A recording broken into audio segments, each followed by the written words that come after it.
Hello, everybody, and welcome back to the McDonCast, the funnest podcast in town. Yeah. The only podcast around. Yeah, I guess. Are you ready for I podcast? Yeah, I guess. What is this your Mr. Garrison impression? Is that Who's Mr. Garrison? from South Park? You okay? That guy? Okay. That's how he talks. Dude, South Park's popping off. He's right an now. ICE agent now. Yeah, That's everyone's his new storyline. Everyone's watching South Park. It's pretty funny. It's pretty good. They're doing good work over there. Yeah, they brought Saddam Hussein back, but they made him Donald Trump They made him Donald Trump, and they also made him. and Canadian for some reason. They made him the man from Fantasy Island. Yeah. Welcome work. back, everybody. Do you think someone's? You know how there's like rewatch podcasts for every sitcom ever made? Mm-hmm. Someone's doing that for South Park, right? Mm. Okay. It would have to be like Trey Parker or Matt Stone. Here's an I would actual assume. question. Does it hurt its like long-term rewatchability for them to be doing like so current stuff? No, that's always been what they do. Yeah. But And it's like one of the most rewatched shows on like whatever It service is. it's always on. yeah. So like I don't think it matters. I that haven't much. seen a lot of South Park.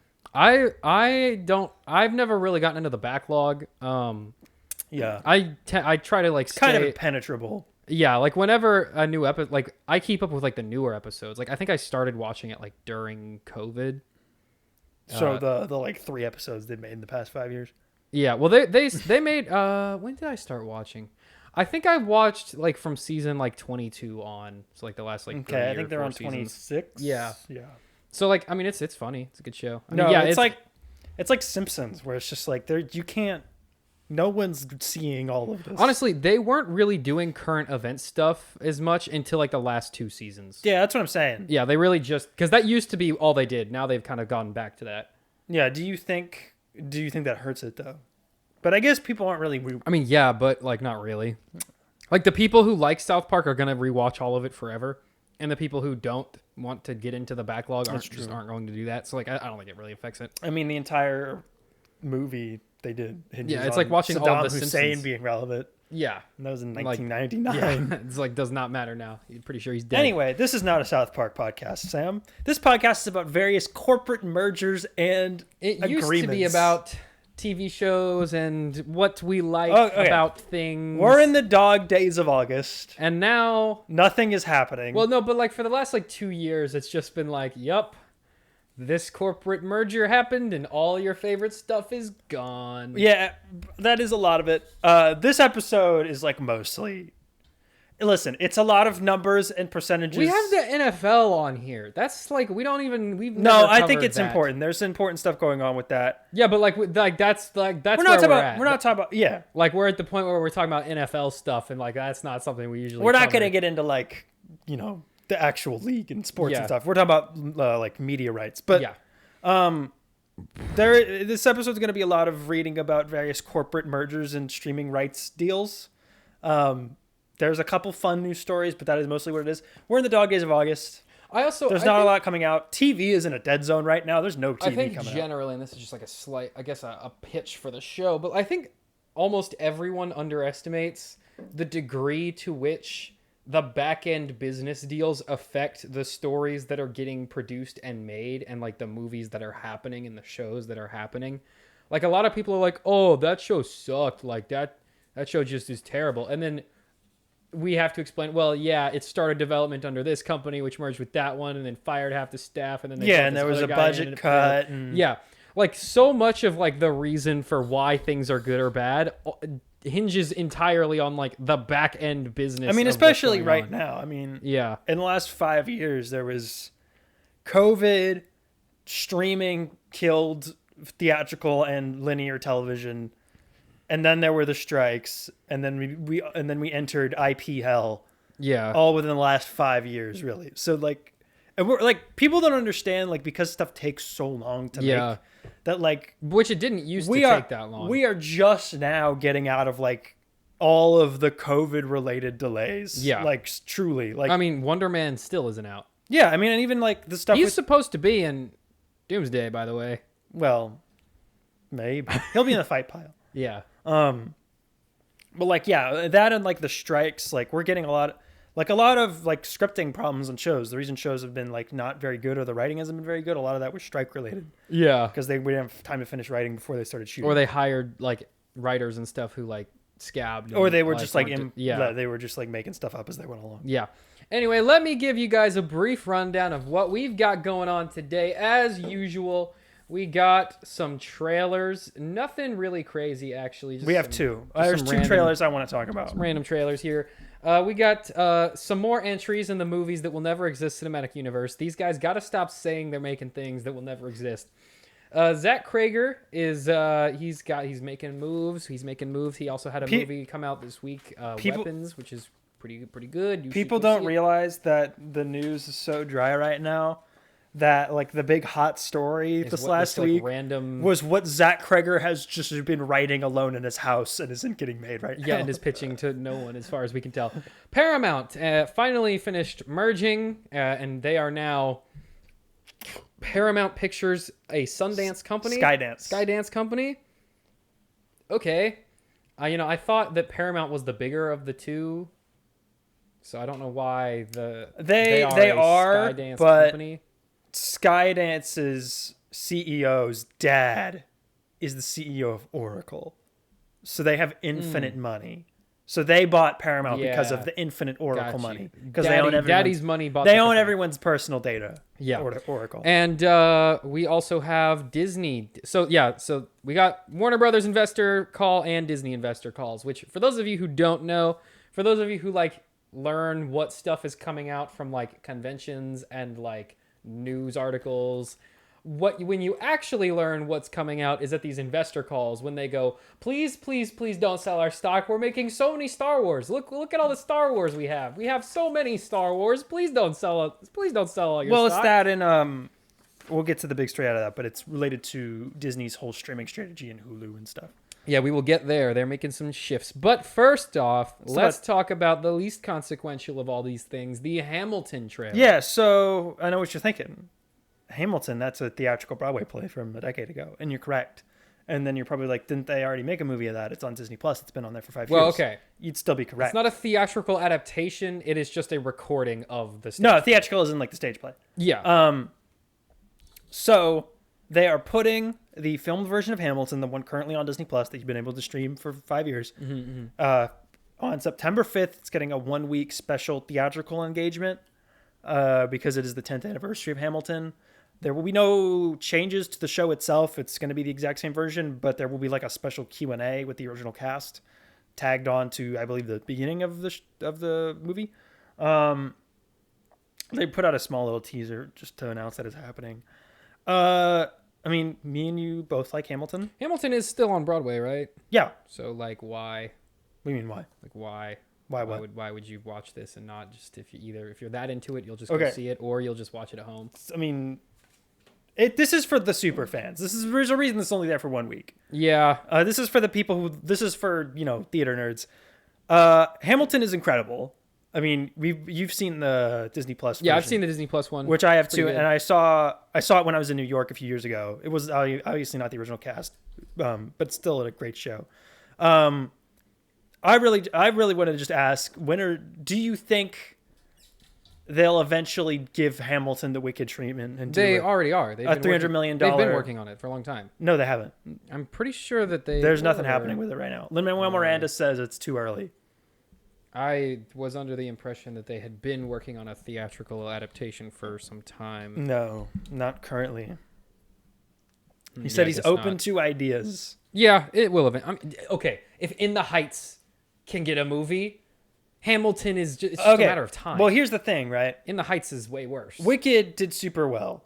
And Wicked, not that it's bad, it's just not as good. Wicked was the biggest Broadway sensation of the 2000s until Hamilton came out. Yeah.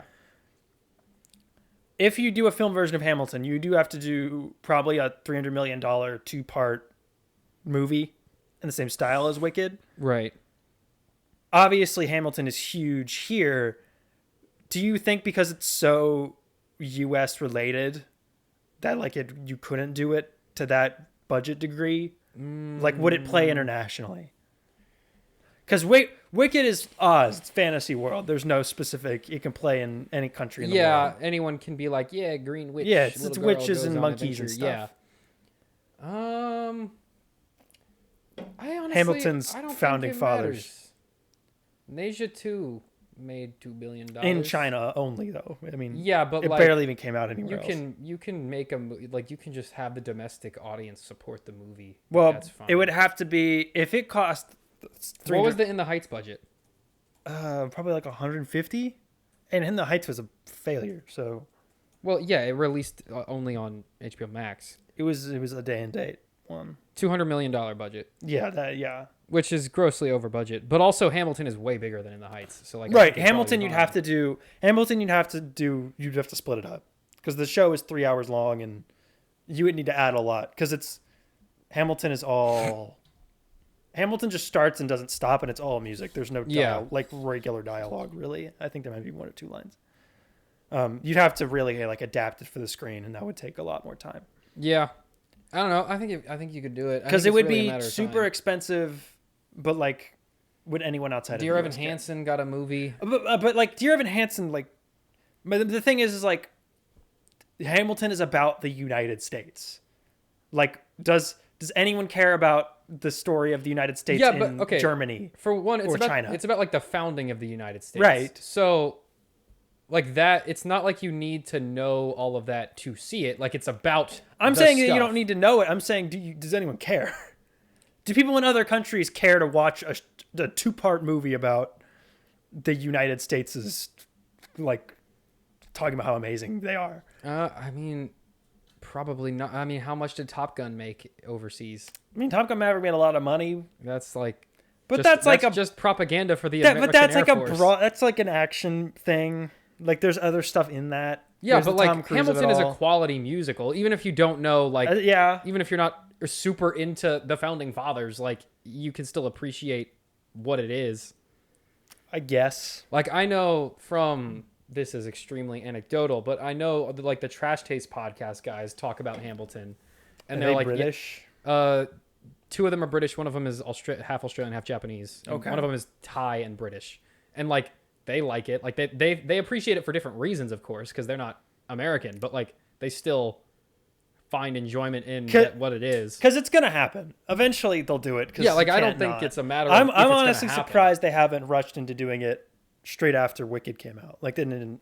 I'm surprised there wasn't just a surge of Broadway musical adaptations right after Wicked. I think it's too early. I think that will be a thing like next year. There's because Wicked only came out a couple months ago, and Wicked Part 2 comes out in a couple. It comes out in November. Yeah. Because the other thing is there hasn't been that many like modern new hit musicals. Because most of the stuff that does really well on Broadway is There's like Come The From Lion Away King is fairly new, but even it's kind of older now. But even like In the Heights didn't do particularly well, and now it's a more recent one. Dear Evan Hansen didn't. do well. I haven't been in theater for a long time, so I haven't really been like keeping up with what new musicals are coming out. But like the same thing that's happening to movies and TV is happening to Broadway, where it's like most of the big stuff that hits on Broadway is the Lion King musical. It's like the big stuff. Back to the Future, the musical. Like obviously you can't reverse engineer that, and Yeah. I guess they did with Mean Girls. They reversed it back into a movie. Yeah. But like most of that stuff doesn't work. So like, what are the newer big musicals? Like the Book of Mormon. I'm surprised there hasn't been any Book of Mormon talk. Honestly, I feel like that one is harder to adapt for non-American audiences than Hamilton is. Yeah, I guess. Just because Mormonism is such a such a U.S. thing. But you could probably do that one for way cheaper. And than it also relies on having some basis of historical knowledge as to like the founding fathers. Yeah, and, all the jokes are about the history of Mormonism. Yeah, which is very inside baseball, more so than like the founding fathers. Any joke they make about the founding, you have context for because you're also like watching it through the lens of that happening. So like, and you know, Hamilton has got like funny parts, but like a couple. Yeah, it's not Book a of Mormon's comedy. a straight comedy. Yeah, and also you probably have to get Trey and Matt involved heavily in that. That's difficult to get them to do anything Well, seriously. it'd be the same thing with Hamilton. Like Lin-Manuel Miranda would have to be all over it because he's got complete control of that whole thing. Yeah, but he at least like thinks of himself as like a serious artist, whereas like Trey Parker and Matt Stone just kind of like want to make they're like just as many goofing. poop jokes as possible. I'm surprised Lin-Manuel Miranda hasn't because he directed Tick Tick Boom, which was good. I'm surprised he hasn't done anything else since then. Really at all. He did the songs for Lion King. Oh, right. He did the songs for Mufasa. Yeah, for Mufasa. Okay. I changed my mind. Maybe he shouldn't be doing anything. He did some songs for... Did he do a song for Little Mermaid too? Yes, he did. Yeah, he did that terrible one. Yeah. Yeah, so he's done nothing but bad stuff. Things. Yeah. He's been doing things that suck. Every good thought he ever had went into Hamilton, and everything since has gotten progressively worse. Which, like, In the Heights is still pretty good, but it was post Hamilton. No, but that musical was pre Hamilton. Yeah. So I don't know what happened. I don't know. He's an interesting guy. Interesting fella. I mean, but then again, Tick Tick Boom was good. Let's talk about something less interesting. Sam. The Paper. There's a trailer for The Paper. This is the Office spin-off, loose continuation, cinematic universe expansion. It takes place in the same universe. It's the same documentary crew. Sure. As the Dunder Mifflin one. They're now following an Ohio newspaper, a local newspaper that is going broke, and Domhnall Gleeson shows up as the new head of the office. Do you know what? And they're using citizen reporters. My biggest issue is with this show based on the trailer. What's that? Have you seen this, or are you watching the first 5 seconds? I have seen the trailer for this one. I'm still playing it just so I remember what's going on. But it's too modernized. The Office, the look of it? All of it. The Office felt extremely grounded, much more so than all of the other shows that followed. At least to start it did, yeah. I mean, even like closer, like it was still like, it's fictional, of course. Like it's still like slightly like most sitcoms, it becomes more absurd as the years go on. The craziest thing they do in The Office is like set up an obstacle course in the warehouse. Right. Right? Like they almost never break the bounds of what we accept to be real in the real world. Whereas something like Parks and Rec, there's like crazy, insane people all the time. It's still like a fairly grounded show. Yeah. But like, what's his name? The Indian guy, his character, in Tom. Parks and Rec? Yeah. Tom would never exist in the real world. That guy's not real. Like he does things that are crazy. So like, this has a bunch of those type of characters where it's like that person just can't exist. As far as we can tell. Maybe they were just playing up the more... And it seems like most of the characters have those attributes. Whereas in The Office, really the only characters like that is kind of Michael Scott. I will say... And the comedy is predicated on the fact that he's a loon and everyone in the office is annoyed with him all the time. I don't think the premise is terrible. I would rather this than they just try to do The Office again. And I will also say, I don't know who anyone really is in this at all other than Domhnall Gleeson, who's obviously General Hux in Star Wars and has been in various other things. I will say it's very well cast in terms of everyone in it appears to look like a regular person would actually look like. Yeah. It's very much like The Office in that way, where most of the Office cast does look like a regular people. See, this looks like it's on a set. Yeah. It looks too clean. I can see what you're talking about. Like, The Office looked like a real office.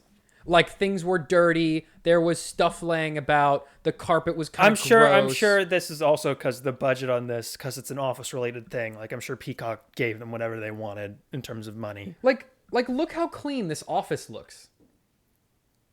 I think that's just because every camera is 4K HDR now, and when The Office was made, it was like 20. This bookshelf is like neatly organized, and all these books are like perfectly propped up. This is like perfectly centered on the desk. The lamp is like cinematically placed well on frame. Yeah, like, you think it looks too clean. It looks like it's intentional, and the whole thing of The Office is it felt like you really were just kind of looking into these characters' lives from the perspective of a documentary. I was.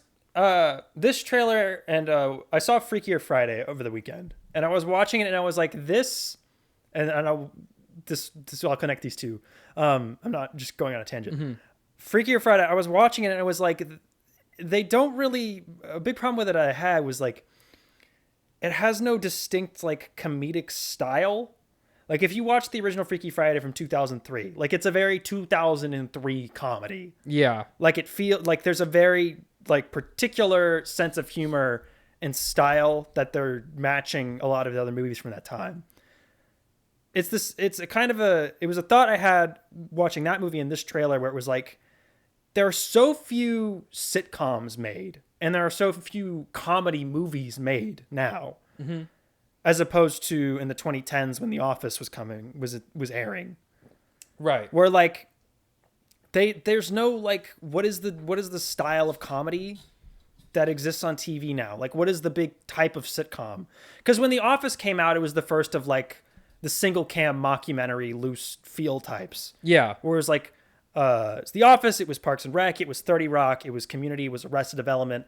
A lot of these single camera shows with these small casts in these tight locations, and there was no laugh track. It really made an effort to like have the audience feel like they were there with the characters. Yeah. We're in this weird place now where like we're still kind of just aping off of the sitcoms from a decade and a half ago. And The Paper just looks like a very sanitized version of It looks like an The Apple Office. original. It looks like if Apple tried Kind to of make where, The the Office. budget's just very high and they're just building like, really nice sets. It doesn't look real.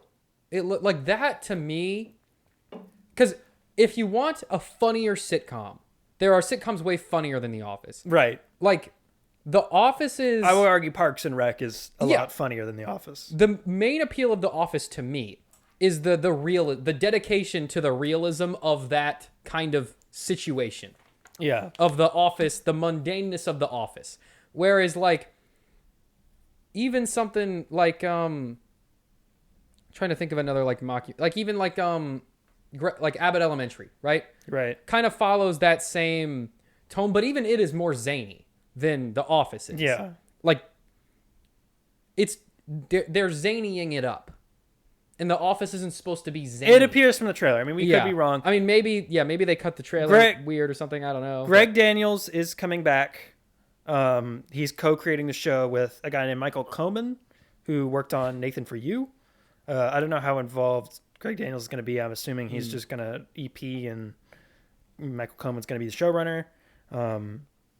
However, he is involved. Like, this isn't a completely like they're just aping off the brand and hoping to do something. I don't think bringing in like Nathan For You people is bad. Like, I feel like that kind of humor does mesh well with The Office. Yeah, I think this trailer looks fine.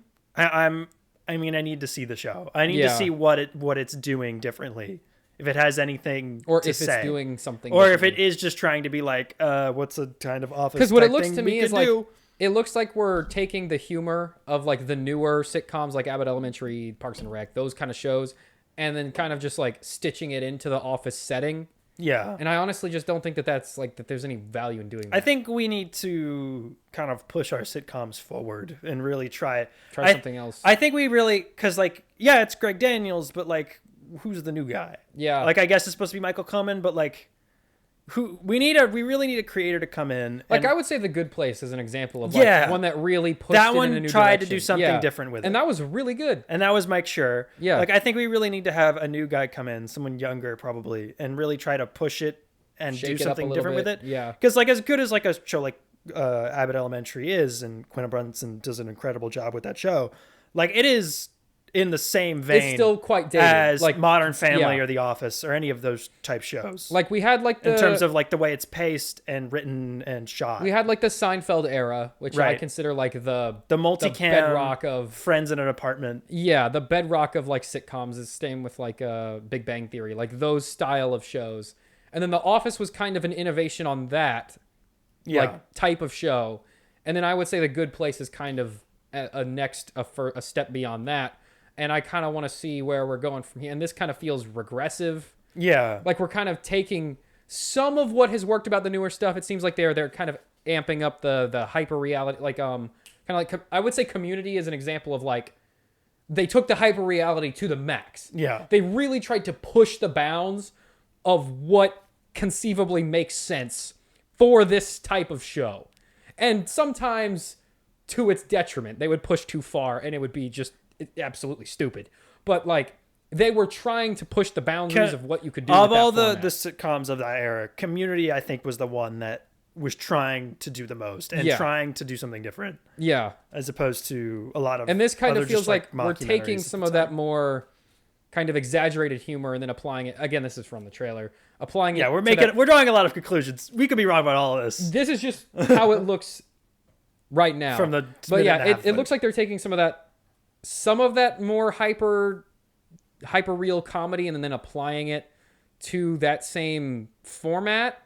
But those two things clash, and I don't know if I care that much. Like if you want to take The Office type show and then go full zany with it, and it's just like a way crazier version of The Office, I'll just watch Parks and Rec because that's what that is. So are you gonna watch this? I'll probably watch like the first episode, and then if that's good, maybe I'll watch the rest. I'm really unsure on how this is gonna do. I mean, I don't want to download Peacock, so I probably won't. Well, then how will you watch it, Sam? I might just not. That's my thing. I'm really unsure about how this is gonna do. Because If it wasn't on Peacock, it'd do great. Do you think even if it came out on Netflix? Yeah, it'd be huge, easy, instantly. Because it's not The Office. Doesn't matter. It sounds kind of like The Office, and they said it's kind of like The Office. Oscar's in it. He's in the trailer. Like, okay, in alternate universe. Do you think he's gonna be the only one to show up? The other ones will cameo, but they'll be like. I don't think they're gonna get a Krasinski, and it won't be the big ones or a Carell. I think they might get a Kevin. Pam might show up. Maybe a Pam because Jenna Fisher's not doing anything. Yeah, maybe I would say the girls from The Office would be more likely. Maybe not. What's her name? Because it's also set in a completely different. The one location. Who's in the back office, the like HR lady, Mindy girl. Kaling? Yeah, she won't be there because she's kind of. No, she's busy. She's doing other things. She's doing doing work to do. Scoob or something. Yeah, whatever. Or Velma. Whatever. Running Point. I don't know. She has work. She's working. But like Phyllis could definitely show up. Creed's not working. Angela could definitely show up. I think Creed would honestly make the most sense. Creed will show up. Or he'll just be in prison on the news or something. I think that would be funny. He might be too old though. He's really old. He doesn't have to do anything like physically exert. Because he was old even in the but he just has to sit in a chair. What's the other one? The one that was like his friend, the redhead. Meredith. Meredith could show up. Yeah, I think they're gonna try to keep it to a minimum. I do think it'll just be Oscar for season 1. I think this will get at least a second season. Yeah, just because this is too big of a brand. They've probably already started. They've probably already greenlit it. Yeah. I think if the numbers for season 1 aren't big enough, it might not. It would all depend entirely on season 2. I think season 2 they'll probably try to cram a few more Office guys in there, and then if that doesn't work, the first season of The Office notably did terribly. Yeah, it was not a popular show. It only popped off after the second season. Right. I honestly think this will probably go a similar route. I think the first season. They don't really know. Clearly, they don't really know what kind of tone they're going for. That's a lot of comedies. It looks like they're not sure if they want to be more zany or more restrained, and I think they'll kind of find their footing in a second season. It takes a lot of shows, and it takes a lot of particularly comedies to really find rhythm with time. Yeah. Because they have to play with characters and play with situations and play with tone until they kind of find their groove. The thing is just with streaming, if you're not doing numbers at the gate, you get the axe and you're done, and you get buried by the algorithm. I had another thought. Oh, my other thought was also just sitcom production is so weird now. Like they shot this this was done shooting half a year ago, and they've just been sitting on it and doing post, I guess.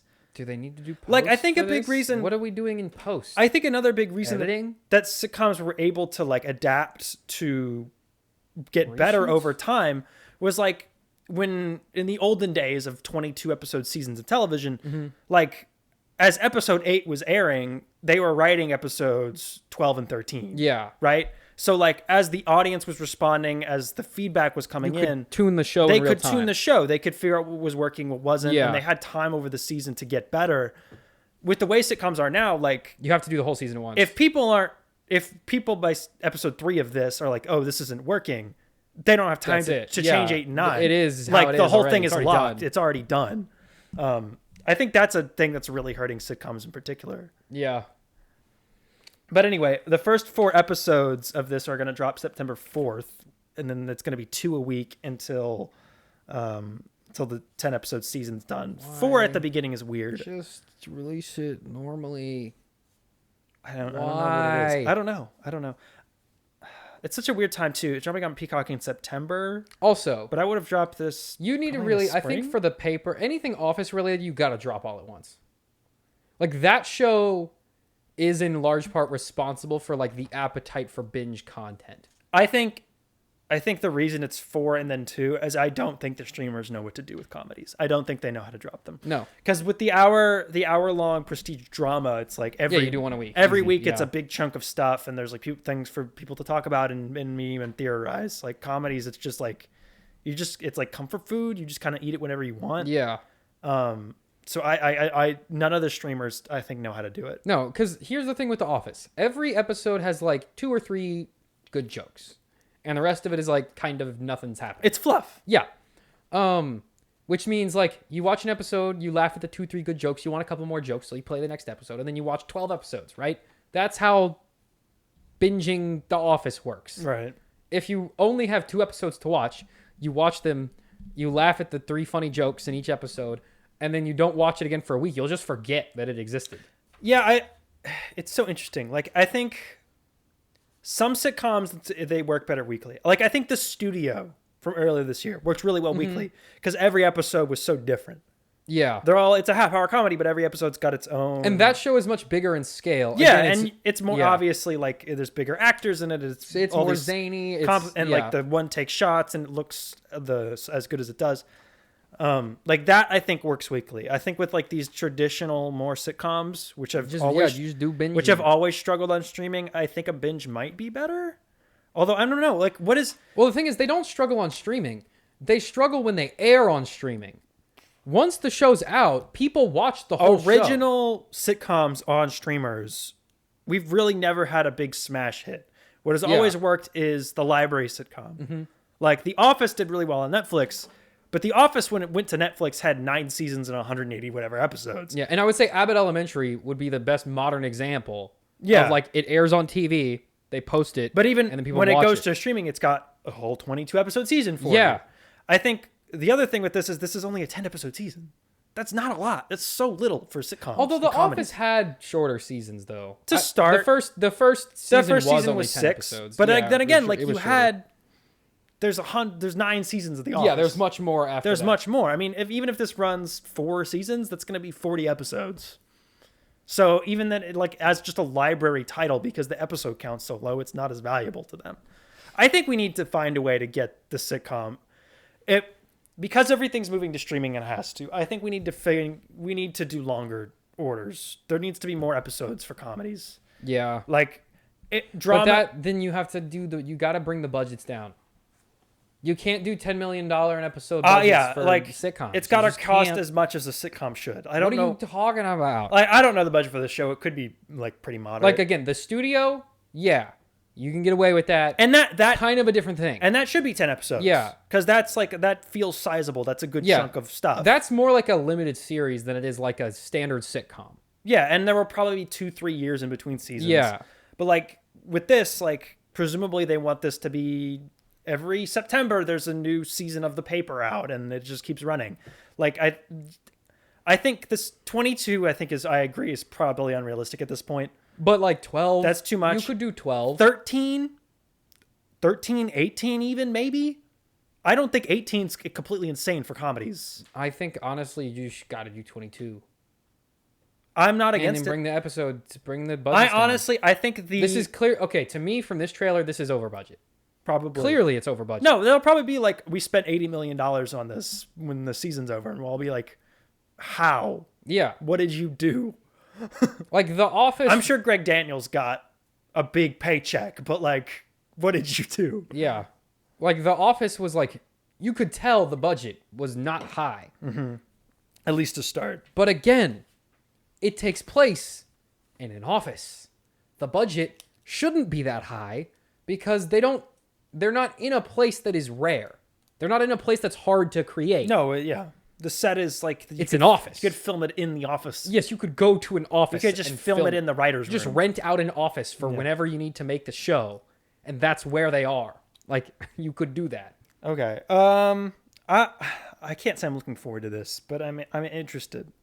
I mean, Greg Daniels does have a really good track record. He has a good track record. I mean, I'll probably watch the first episode. If it's not great, I'll probably just forget it exists. Movies that won't exist, cinematic universe. New Lines. Oh, okay. We have 2. We have 2 entries here. One of these will probably get made, but it's weird and maybe it won't. First off, New Line Cinema has tapped screenwriting duo Ben Zazovi and Evan Turner, who did the Netflix original movie The Outlaws, hyphen between out and laws, to write a Space Invaders feature film. Space Invaders movie. How we feeling? I think it'll be just as good. IP slop. I think it'll be good as War of the Worlds. It'll be just like that movie. The Ice Cube one, not the Tom Cruise, not Steven the Spielberg Tom Cruise one. No. What are we doing with Space Invaders? What do you do with that? You literally you do War of the Worlds. That's what you do.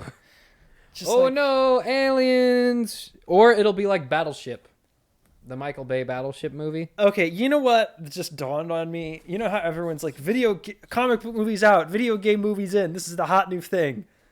Are the studio executives going, oh... What video game do we have? You know what's a hot video game with the kids? Oh, I remember playing Space Invaders. That's a thing I know. I know that. If this comes out in theaters, it'll lose money.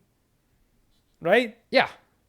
Because okay. Who cares about Space Invaders? You have two directions you can go with this. Bad and worse. You can make it like a smaller scale, almost horror style Which movie. they might be because New Line mostly does horror movies. They do that sometimes. Yeah. So that would track. Or you make this a big budget blockbuster movie, Alien Invasion, $175 million budget. And that version of the movie will definitely not make money. Also, that's Pixels. They did this in Pixels. They did the horrible Invaders. Adam Sandler movie.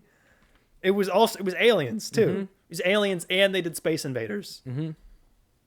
I don't know who these screenwriters are. Probably get a better writing team. I don't know. Who cares? This is terrible. Not going to get made. Right? We both agree?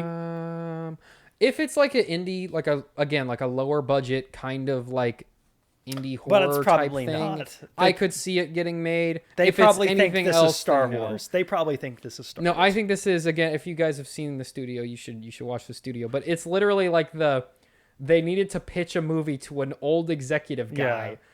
They knew he knows what Space Invaders is, and so they pitched him that, even though they know it's a terrible idea. Okay, here's one we've talked about before. It's still stupid, though, and it's apparently moving forward. Noah Centineo, our favorite Netflix rom-com star, Yes. is now attached to play John Rambo in a new feature film, John Rambo, official title, a prequel to the Rambo series. Rory Haynes and Sorab Nashrivant, I probably said that wrong, are going to pen the script. They worked on Black Adam. Jalmari Helander is going to direct. He did the movie Sisu, the action movie about the gold miner in World War II. Okay, that movie was apparently good. Millennium Media is shopping the package around to various studios. Lionsgate is apparently the current frontrunner to produce and distribute. Apparently, they're on track to shoot in Thailand early 2026. Sylvester Stallone is aware of the project, but not involved. This will probably get made because it's IP. Yeah. It's a thing people know. Although Rambo Last Blood did not do well. Yeah. Which was the last one of these. And does anyone care about Rambo if it's not Sly Stallone? Maybe. Maybe girls will see it. Do you think they'll see a movie about the Vietnam War? Because Noah Centineo, and they'll be like, hot. Okay. Here's the thing, though. This is about Rambo's adventures in Vietnam. Right. And, burning villages or whatever. Yeah, but okay. Do you think we're going to get a thought-provoking piece about the brutality of the Vietnam War? Or do you think it's going to be like, I'm Rambo, and then he stabs a Vietnamese guy, and then that's the movie? It's either one of those. Okay. I have thoughts on that. But Noah Centineo was just in a movie about the Iraq War. Earlier this year, he was in Warfare. He was in Warfare? And they couldn't get teen girls to come see Warfare. Yeah, but he wasn't shirtless, though. Does it... So... Rambo is like... If he takes his shirt off in Vietnam, you think that boosts the female demo? Again, Warfare is supposed to be like a gritty, semi-realistic depiction of... No, it's supposed to be like as realistic as possible. Yeah, of that war, be it framed through the perspective of like American soldiers. Right. So, again, that I think in terms of intent is very different. This movie's intent is to get some hot young celebrity to blow things up and stab Viet Cong guys while going, I'm Rambo, and then that's it. Okay, this movie is either going to be like U.S. propaganda, like Rambo's the Vietnam hero fighting communism. Yes, that's what it will be. Or it'll be like Rambo's assigned to kill a village, but he doesn't want to do it because of then there's an evil general for the U.S. military and he goes rogue and kills the general. Won't be that. You think it'll just be like... Well, okay, what is Rambo's like movie? What is the first one about? Like, what is the plot? First Blood is he comes back from Vietnam and he's a homeless veteran with PTSD. Right, okay, so... And then he gets harassed by a sheriff at a small town. Was he like dishonorably discharged? I don't believe... No, I believe he's got like medals of... So then he's not going to attack the general. Right, so he has to just be a soldier. He's going to just have to kill a bunch of Vietnamese people. Yeah, he just kills in the name of vaguely fighting communism. And, I'm calling it now, he's going to like have like a Vietnamese love interest girl. Oh, of course. Yeah. Even though that like makes no sense. And he is actively like also Noah Centineo does not look like Sly Stallone. Like at all. Look at them side by side. They do look I saw they don't. You could sell it. Could you? Yeah. Also, this series continues to have the dumbest naming scheme of all time. See, the original movie is First Blood. Mm-hmm. The second one is Rambo: First Blood Part 2. The third one is Rambo 3. Yep. And then it's Rambo, just Rambo. Mm-hmm. And then it's Rambo: Last Blood. Right. And the prequel to all of them, John Rambo. Right. Is his first name John? Yeah. No, they just called it that for fun. Hey, maybe there's like James. No, Rambo. This is stupid. This is another just like... What is an IP we own? Rambo. I'm trying to think. What's left to do with Rambo? Because they can't do anything after Vietnam because that's all Stallone. Yeah, Stallone has covered all of that up until his like death. So we could do his whole career in the. We have to do before, and that's just him in Vietnam being a soldier. You know, what if he killing people? How much do we know about the plot of this movie? Nothing. Okay. I think this could be... Where is he from? Where is Rambo from? Like, he's from New York? The U.S. I don't know where. Where does he live in the first one? Well, he's just a drifter in the first one. Where is he at? I think it's in, like, Pennsylvania. Okay, he'll be in Pennsylvania. And he'll be, like, a scrappy young guy. And he's, like, trying to make it, and he just can't make it work. And then at the end, he gets recruited into the army. And then the second one... Wait. The whole movie. Yeah. He gets recruited to join the army at the end of the first movie. Yes. There's 2 hours of him. So in the first one, he's goofing? like an underground boxer. That's Rocky. Yes. Yes, he's basically Rocky. Because again, like this is the thing because it's because of creative bankruptcy. Yes. So, well, he's got to be some kind of fighter guy, right? And he can't be like any kind of There's got to be a scene where like an army recruiter fights a beating up a dude in an alley and is like, "You got skills, kid." Yeah. So like, or if we want to go for the like corruption angle, we could have like the army is funding this like underground fighting pit in order to like test for potential recruits or something. And then he ends up getting recruited at the end of the movie after he beats the bully or whatever. And then in the second one, he's like, he goes through the army training, he goes on his first couple missions, and he like builds up a name for himself, and he saves like some random Vietnamese villagers from the Viet Cong, right? Right. And that's the plot. And he's the hero and capitalism wins. Yes, he's the hero, of course. Yeah. And Agent Orange is good to breathe. It's good. It's awesome. And then in the third... And we won the war, and we won Vietnam. Yeah, and then the third one is about how he single-handedly wins the war and then goes... Well, no, they did that. Like, Rambo 2 and 3 and 4 are all, like, basically he goes back and wins Vietnam. Well, no, but he already won it in this movie. So and then once he left, that's just for love of the game. Once he left, the U.S. screwed it up, and he's got to go bail him out. Yeah, because he was carrying. Because he's the bestest guy. Yeah. No, well, he went back just for the love of the game. He's like, no, I need to kill more Vietnamese civilians. And this is 100% a thing Lionsgate would make. They're so desperate, they'll make anything with IP. Honestly, this will bomb. This will get made, and it will bomb. Probably. What I think. No one cares about this. This will get made for sure.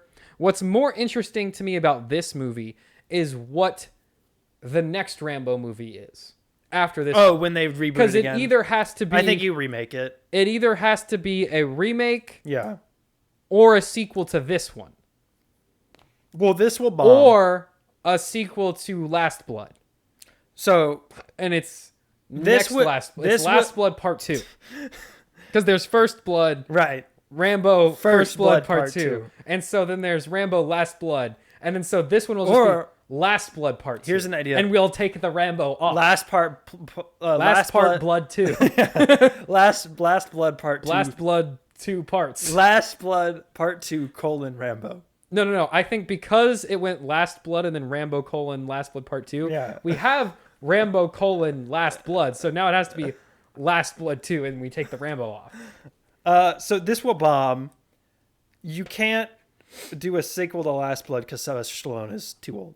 He's like 80s. That's fine. He can't move. CGI. Like by the him. time that would roll around. CGI. Okay, I guess we could CGI. Or we have body double and CGI. No, I think after that you would just remake it. Who is this for though? Like Rambo. It's old for people? Rambo. Is it for old people? It's for Rambo.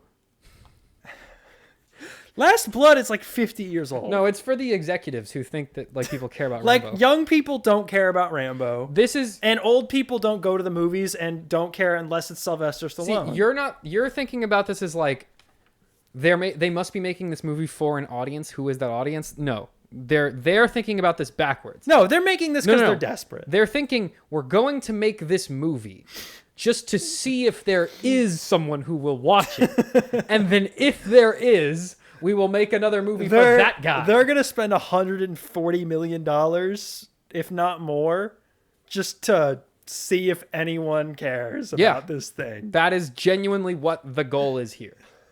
Do people still care about? They're seeing, does Gen Z and millennials care about this guy? If so, great, we'll make two more. And what's if not, cool, I don't care that much. It's Rambo. And what's wild is we know no one cares because the last one didn't make any money. But that one was made for the old Rambo fans. So maybe This isn't made for them. Okay. This is just, can we get a new audience to care about this guy? Can we get young people to care about a soldier in the Vietnam War That is what this is a test played for. by a hot Netflix star? Yes. That's why they cast hot Netflix boy instead of like someone who looks like Sylvester Stallone. Sylvester Stallone. Yeah, it makes sense that he doesn't care about this and isn't involved. This seems like 100%. This is slop. This is not. Yeah, this is a studio going, what do we got? Yeah. I mean, what do we do? This is like, we got. Remember the word Rambo? What is that? I Can vaguely we- remember Rambo. If I say that enough times, will I make money? Like that's what that's what the test is here. Okay. You know who's not making IP slop? Zach Cregger. Is our boy Zach Cregger. He's making weapons. He's making cool original stuff. and I don't mean guns. I mean, he could. He's making a movie called Weapons. He's making and a movie he already called made Weapons? it actually, and it's out, and you should watch it. and he's making a movie called Barbarian. He didn't pay us to say that. No, he didn't. He wouldn't have to. You should go see Weapons. Everyone's a cheap. It's cool. It's good. Everyone see Weapons. It's honestly not as gross as I thought it was going to be. Oh, that's going good for you. I thought it was going to be like more gory. It wasn't that bad, to be honest. Still scary though. Still very, very It well is made. scary, but it's not scary for like the reasons that I thought they would be going for. Well, also, okay.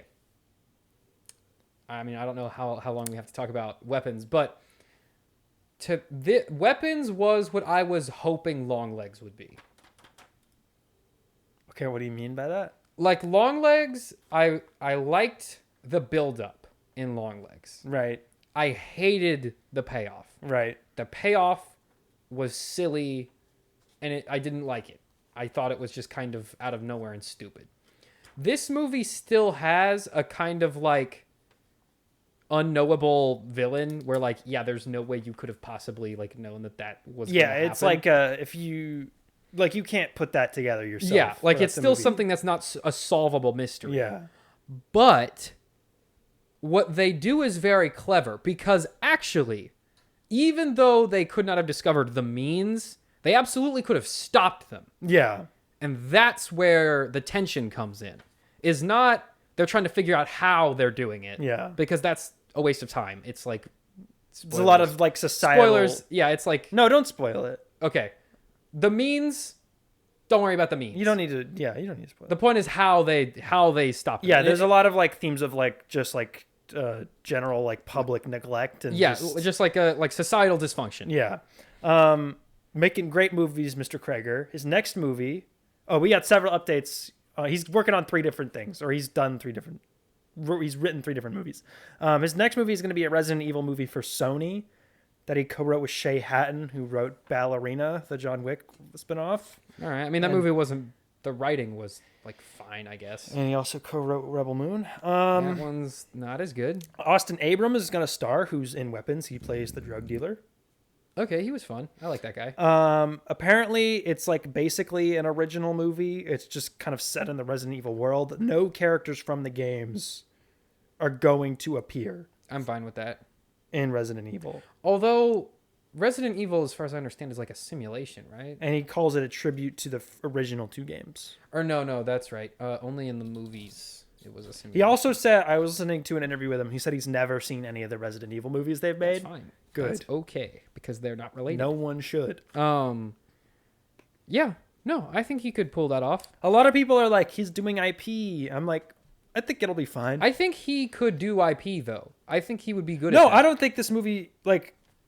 And also, he can do more original stuff. Like, he's got the cachet now. Yeah, he has. If he wants to get an original movie made, he can get it made. I mean, he already did. He's made a bunch. He's gotten 2 back-to-back. Yeah. And Weapons was like... And Weapons is making lots of money. It's making a lot of money, and it's... And if you make an original movie, and it makes money, then you get to do whatever you want. Yeah, I mean, like, Ryan Coogler can do whatever he wants now. Yeah. Centers. Like, anyone will just cut him a blank check.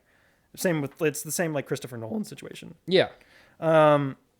He says he also wrote a script for a sci-fi film that he wants to do immediately after Resident Evil. I really want him to make his Batman villain movie. Okay, and then the other movie is that apparently before Barbarian released back in 2022, he wrote a script for a DC movie titled Henchman that would follow a low-level street thug in Gotham who seemingly kills Batman, leading to sudden notoriety among like the criminal Gotham underworld. Batman, Joker, and Harley Quinn would all make appearances in the story. Apparently, Batman's would be like a cameo. Yeah, because he's not in. And Joker and Harley Quinn would have more sizable roles. Which, for those of you who don't know, it is loosely based off of an episode of the Batman the animated There's series. a Batman TV the Animated show. Series episode called The Man Who Killed Batman from the first season. Yeah. That is basically just this, including But a I big think role for the Joker. I think that would be such a cool... He has not pitched this to DC adaptation. Studios yet. And apparently it's not like something he's doing anytime Honestly, soon. I don't think James Gunn would be opposed to it, though. I I don't think the think he main would do issue it. is getting their Batman stuff sorted out. I- If they had a cohesive plan for Batman, like how to... with the... Because right now we have the Matt Reeves Batman stuff, and that's kind of putting everything they want to do with Batman on hold. Yeah. If that wasn't a thing, and they could just go, I don't see any reason why you couldn't do this. Is this a commercial idea? I think Like, so. how do you sell people this? I don't think it would have been when he wrote it. But now, yeah. You put the Joker in it and Harley Quinn. Harley Quinn's their third biggest character. Okay. Like, if Joker Filet-A-Doo hadn't just come out and tanked into oblivion, I would be more inclined to agree with you. But that's because it was a... That is a wholly different set. It's a musical. But it's based on a movie that wasn't a musical. It's a Joker and Harley Quinn movie. Right, but this is... Number one, this is integrated into the rest of the DC stuff. I would assume. Presumably. Because if the Joker offs a random henchman in between Batman movies, that doesn't affect the overall storyline. That's fine. Like I think that this works a lot, and because again, Zach Cregger has his own brand, and this is only tangentially related to the Batman stuff. Like it's kind of it can kind of you could have watched this on its own if you wanted. I think that could work. I don't think it would be their biggest hit, but I totally think it could work. Okay, you know what? Here's my reason why they would make it. Because they greenlit freaking Clayface. That's true. And they greenlit freaking Sergeant Rock with Luca Guadagnino. That's true. And you know what? He just backed out, which means that movie's never getting made. Which means there's now an open slot for like a gritty, like prestige director movie. Here's my thought. And you could put that there. I don't think James Gunn wants to hire anyone who will like not do what have he their wants. own. Yeah, I think James Gunn wants people he can basically just here's the thing manhandle into directing everything. I think that's true because like think about who he's got, right? Like, Supergirl is Craig Gillespie, who's a solid director, but he's in no sense like an auteur visionary. Yeah. That movie is written by his friend. Mm-hmm. And then there's like Clayface, which is a script he just got from Mike Flanagan. And then James Watkins, who's a fine director, but again, not like a visionary auteur. Yeah. Like James Gunn can tell him to do whatever and he'll just do it. But this wouldn't affect their plans at all. Cregger wants to do whatever Cregger wants to do. But even if he does weird stuff, the most he could do is have Joker kill Batman in a weird way. Or have Joker kill this guy in a weird way. It's not even that he wants to do weird stuff. It's that, like, if Cregger comes in and hits a grand slam and makes an incredible movie, then people are like, hey, that's Zach Cregger. And they're not going like, hey, that James Gunn. Like... Yeah, but then he could just greenlight another Zach Cregger Batman spinoff thing, and everyone would be like, "Whoa!" But I don't think he'd want to, because James Gunn has a bit of an ego. I mean, he brought in Luca Guadagnino to do Sergeant Rock. But he dropped out. Yes, but like that's because that number one, he has other things to do, and number two, that's a terrible idea. Like, he clearly is open to working with like people who have some kind of vision for what they want to do. And again, Sergeant Rock is one of those movies where it does not affect their overall plans at all. Whatever their plans actually are. If they have plans at all. But like it doesn't... Which I doubt. It doesn't affect the Justice League. Yeah. It doesn't matter for like whatever they want to do with that. This in a similar vein, like yes, you would have to have like the other Batman characters show up. And yeah, you'll have the flashbacks where like they're talking about their Batman killing schemes. But like none of that stuff, I think, is stuff that wouldn't fit in. Because we know that James Gunn is going for, this universe has been around for a while.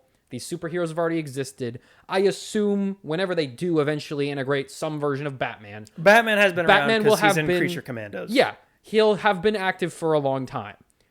And this could totally fit in with that. Like, yeah. Two-Face already tried to squish him with a penny. Sure.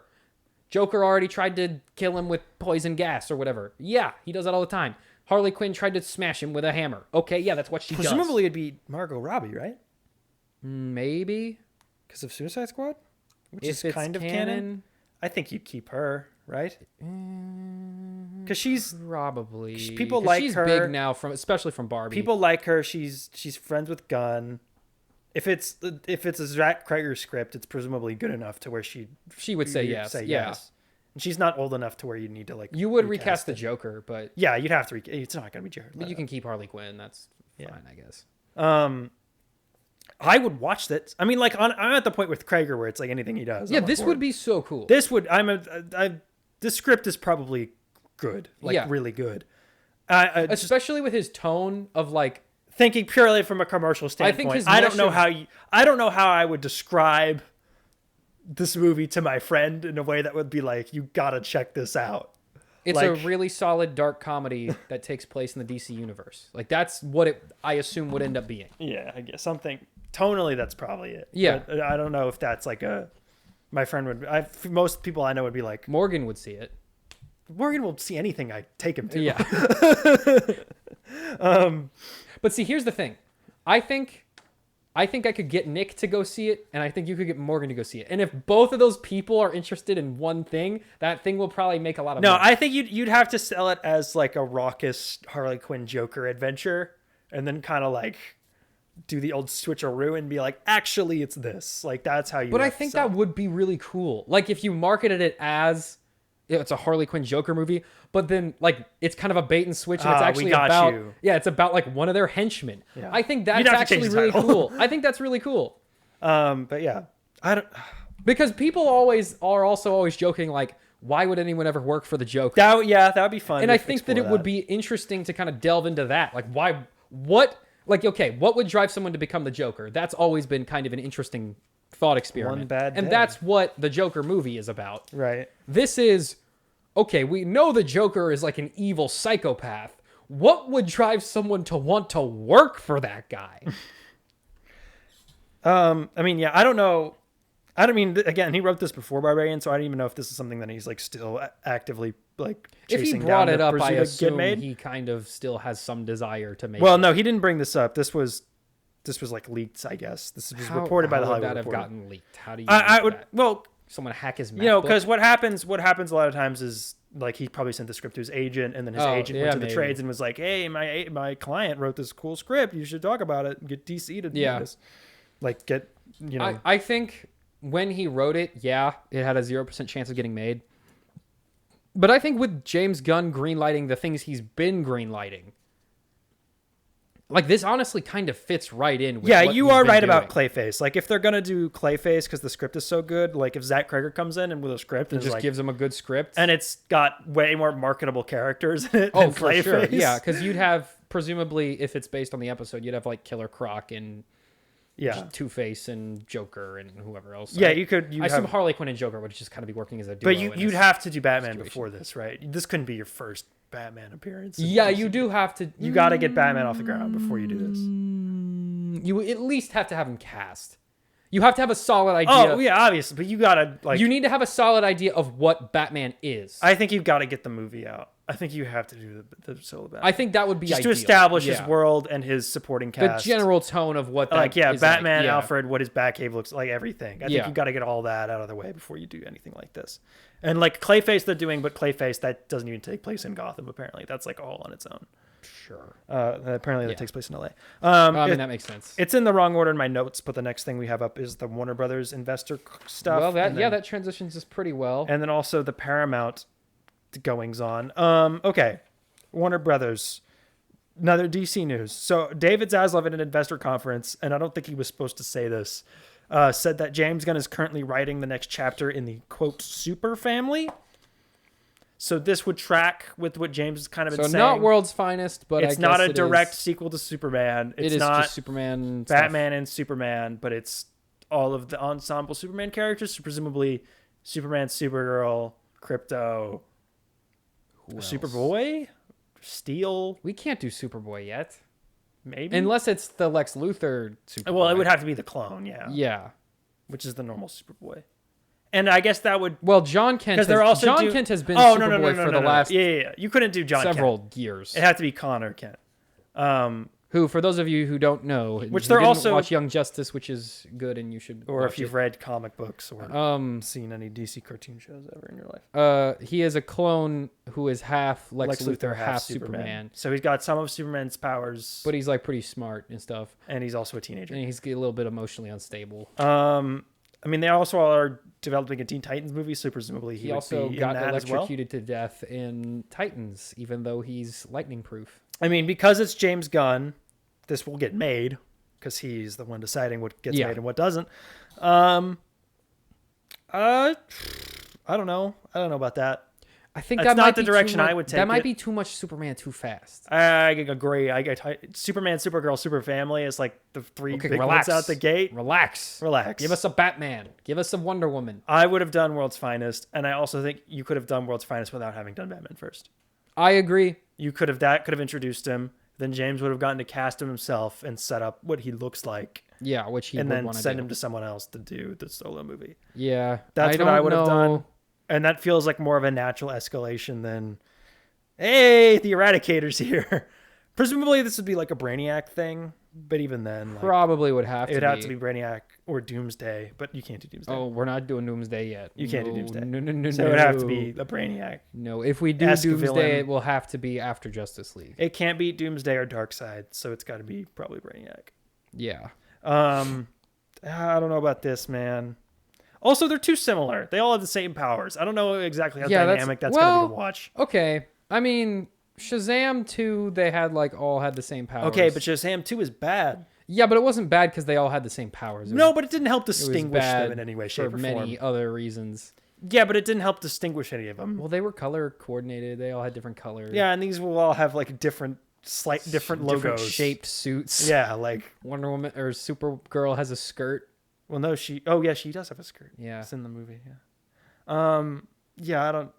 I think they're too similar. I mean, Superman and Supergirl, Fine. sure. That's fine. That's just two. and the Supergirl movie is in space. It's a cosmic adventure. It's kind of its own thing. It's a different enough thing for Yeah. Superman. A bunch of Superman running around Earth. I'm not into. I don't care. Yeah, that doesn't do it for me. I mean, he's good at the ensemble. He loves his team, his family. But we gotta do unit. Justice League first. And like that sounds a lot like every other thing James Gunn has ever done. Yeah, I think right now I would not do this. Right now, we need to get a Wonder Woman or a Batman. That needs to be the next thing in the Even chamber. a Superman Wonder Woman movie, I think, would be a better idea. Yeah, just someone else. Someone who is visually distinct from Superman. Yes, and not a family, not a team. And tonally distinct from not Superman. a team. Yeah. Don't do a team, because then he'll fall back on what he always does. Which is the family. Found family, needle drops, penis jokes. Like, yeah. Don't. I mean, that's everything, man. Like Peacemaker, Creature Commandos, Guardians, all of those is that. Like, do not just curtail Superman into that immediately. And you already kind of had it with the Justice Gang. Like, it's sprinkled it in. We're already setting up for Justice League. And we know that will be part of the theme of that. Yeah. Because, I mean, that's part of the Justice League. That would make sense for that. That's fine.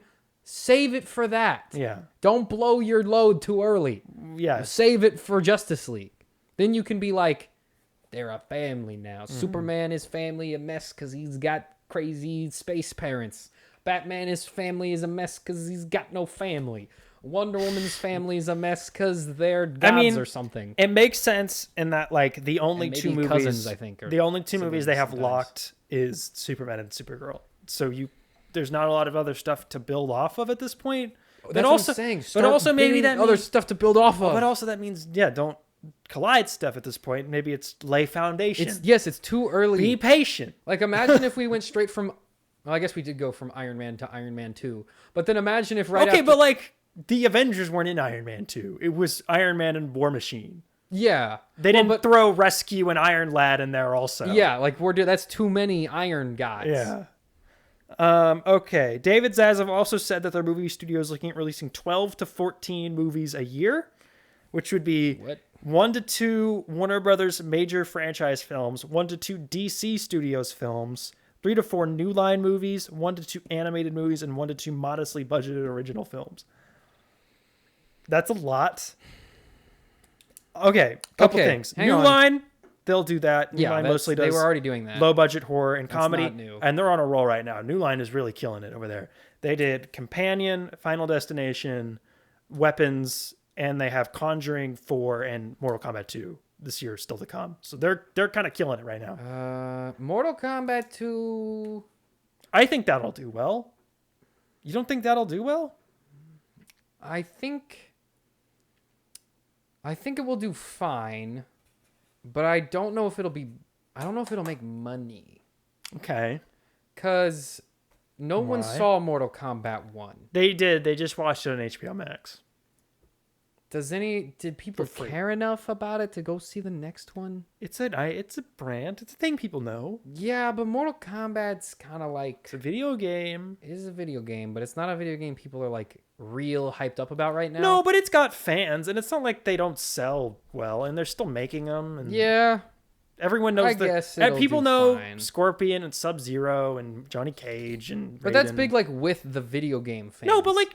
That's not big with like you could show someone a picture of Scorpion and they'd probably know who he is. They probably know he's or from they know he's game. from Mortal Kombat, and that's all you need really. Yeah. And it's probably not that expensive to do.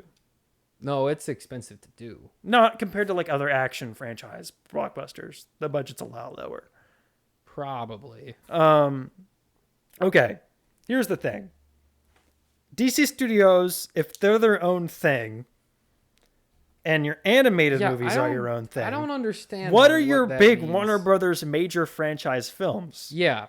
It can't because it's not Harry Potter. It's not Batman, Superman, or Harry Potter because Harry Potter's now for television. Yeah, we decided and you're locked into only TV show for Harry Potter. Maybe for Fantastic Beasts gets another No, you can't do that anymore. Those burned themselves out real fast. So I legit, those are your two biggest IP. I don't know what we do here. Is DC and Harry Potter. Unless they have plans to spin up some new stuff. They've got Maybe Lord of the Rings coming. Another Barbie movie? Yeah, you have Barbie, but they also don't own that. Are we doing Barbie too? It'll happen. How do we do that? It'll happen at some point. What do you mean, how do you do that? Because you can't really pick up the story from where you left it. Yeah, and they could be about a different Barbie. They could figure it out. Yeah, I guess you could do it. That doesn't mean it'd be good, but they could get something going. Yeah. They have Lord of the Rings coming back in 27, and then they have, I guess there's Dune. Dune is a big IP for them. What is we doing with But Lord there's of the only Rings? one Dune left, and then you're done with that. Well, no, we just know that Villeneuve's only doing Villeneuve's one more. only doing one And I more. think Chalamet's only doing one more. I don't think you're getting Chalamet. You don't need Chalamet for the rest, though. But does anyone care if neither of those people are there? Well, it's got the Dune word on it. Is Okay. the Dune word enough? I don't think so. I think worse Dune sequel without Timothée Chalamet or Denis Villeneuve, and people go, who cares? Then it's that TV show they did. Did Yeah. anyone see that? But that was Did based, anyone see that was that? based on nothing.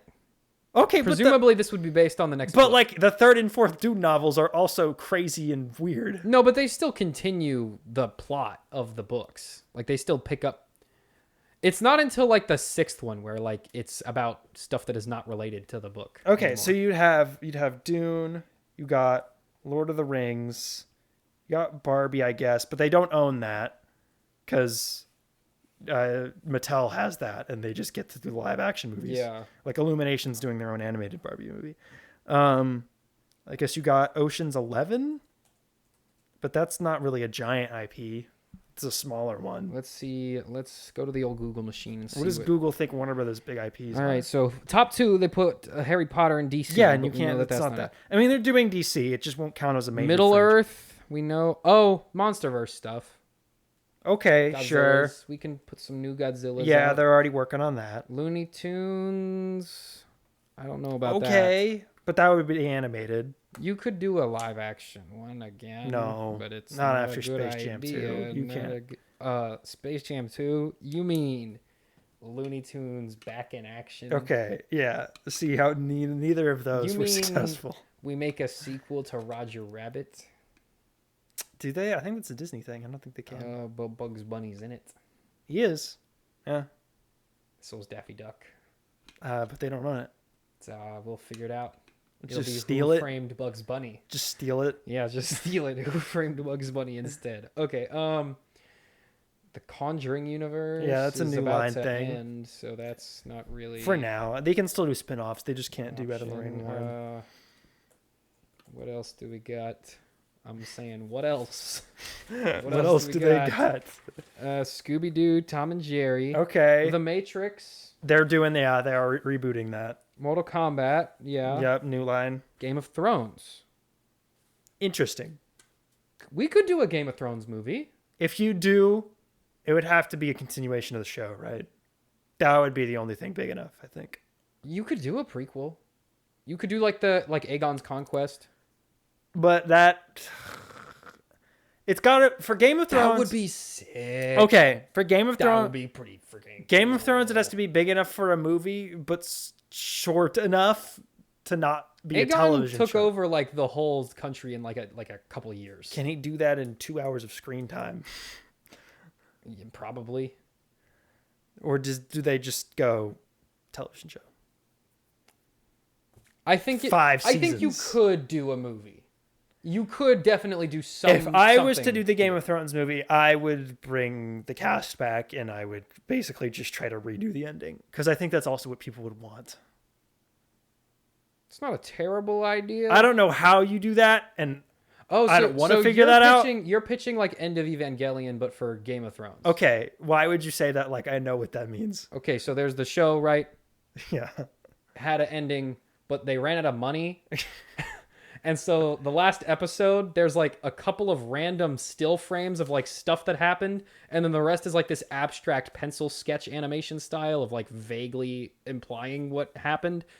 And then the show obviously became like Japan's biggest IP ever. And then they made the movie. And the movie like properly explained what the ending was. Yeah. So you could do something. that. Game of Thrones is really hard, and I finally finished it you a did? few weeks ago. Yeah. The main problem with the Game of Thrones finale is that they had killed off too many characters to have a satisfying conclusion, because they killed Daenerys. Jon had to go into exile, Well, okay. and so that left like Bran is king because there was no one other because to be everyone else king. is gone. Yeah. So to rectify that, like They you needed gotta switch them out. I really do think they needed another season. Obviously. Because Daenerys, 100%. Daenerys's arc didn't not make sense. They could have had it be better. They just needed more time. And we saw throughout the show her tendency to be vindictive. But they did not. It did not consume her. No, the problem is that until she just randomly decides. For the sake of time, it all happens off screen, and you completely lose having that character as like a point of view character. Yeah, she just immediately is like, I guess I'm gonna do evil now. Literally like episode 2 of season 8, they just drop her as like a main character. Yeah, she is she's the antagonist. She is basically the good guy up until she just randomly decides for no reason to be like, "Yep, time for me to kill everyone." Podcast dog is here to knock stuff over and eat dirt. Hello. Oh, she's leaving. Bye bye. Okay. All right. She ate a piece of scotch tape on the floor and then left. Away. Anyway, yeah, And then same with Brandon Stark. You could have Did she close the door? No, I think someone else did. You could have established her, or you could have established Brandon as a more Bran as like a leading figure. I hate Bran. If you hadn't, he's a lame character. But if you had another season, you could have seen him be like, oh, he's making good decisions for the group. He's leading this guy or this group to do this thing. We could have given him time to like be in a leadership role to prove he could like do that. Yeah.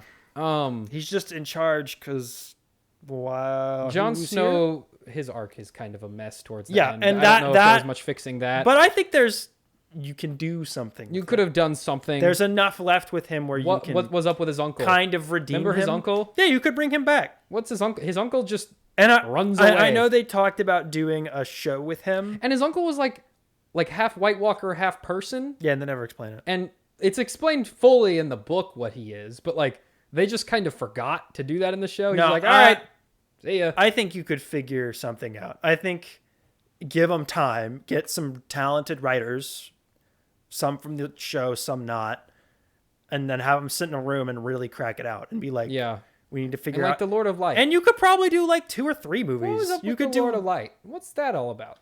Remember when she gave birth to a shadow demon? Because I would say wait for the books to be finished, but they'll never be finished. That's not a thing. You can't do He's going to die. So yeah. No, I'm not wishing death on George R. R. Martin.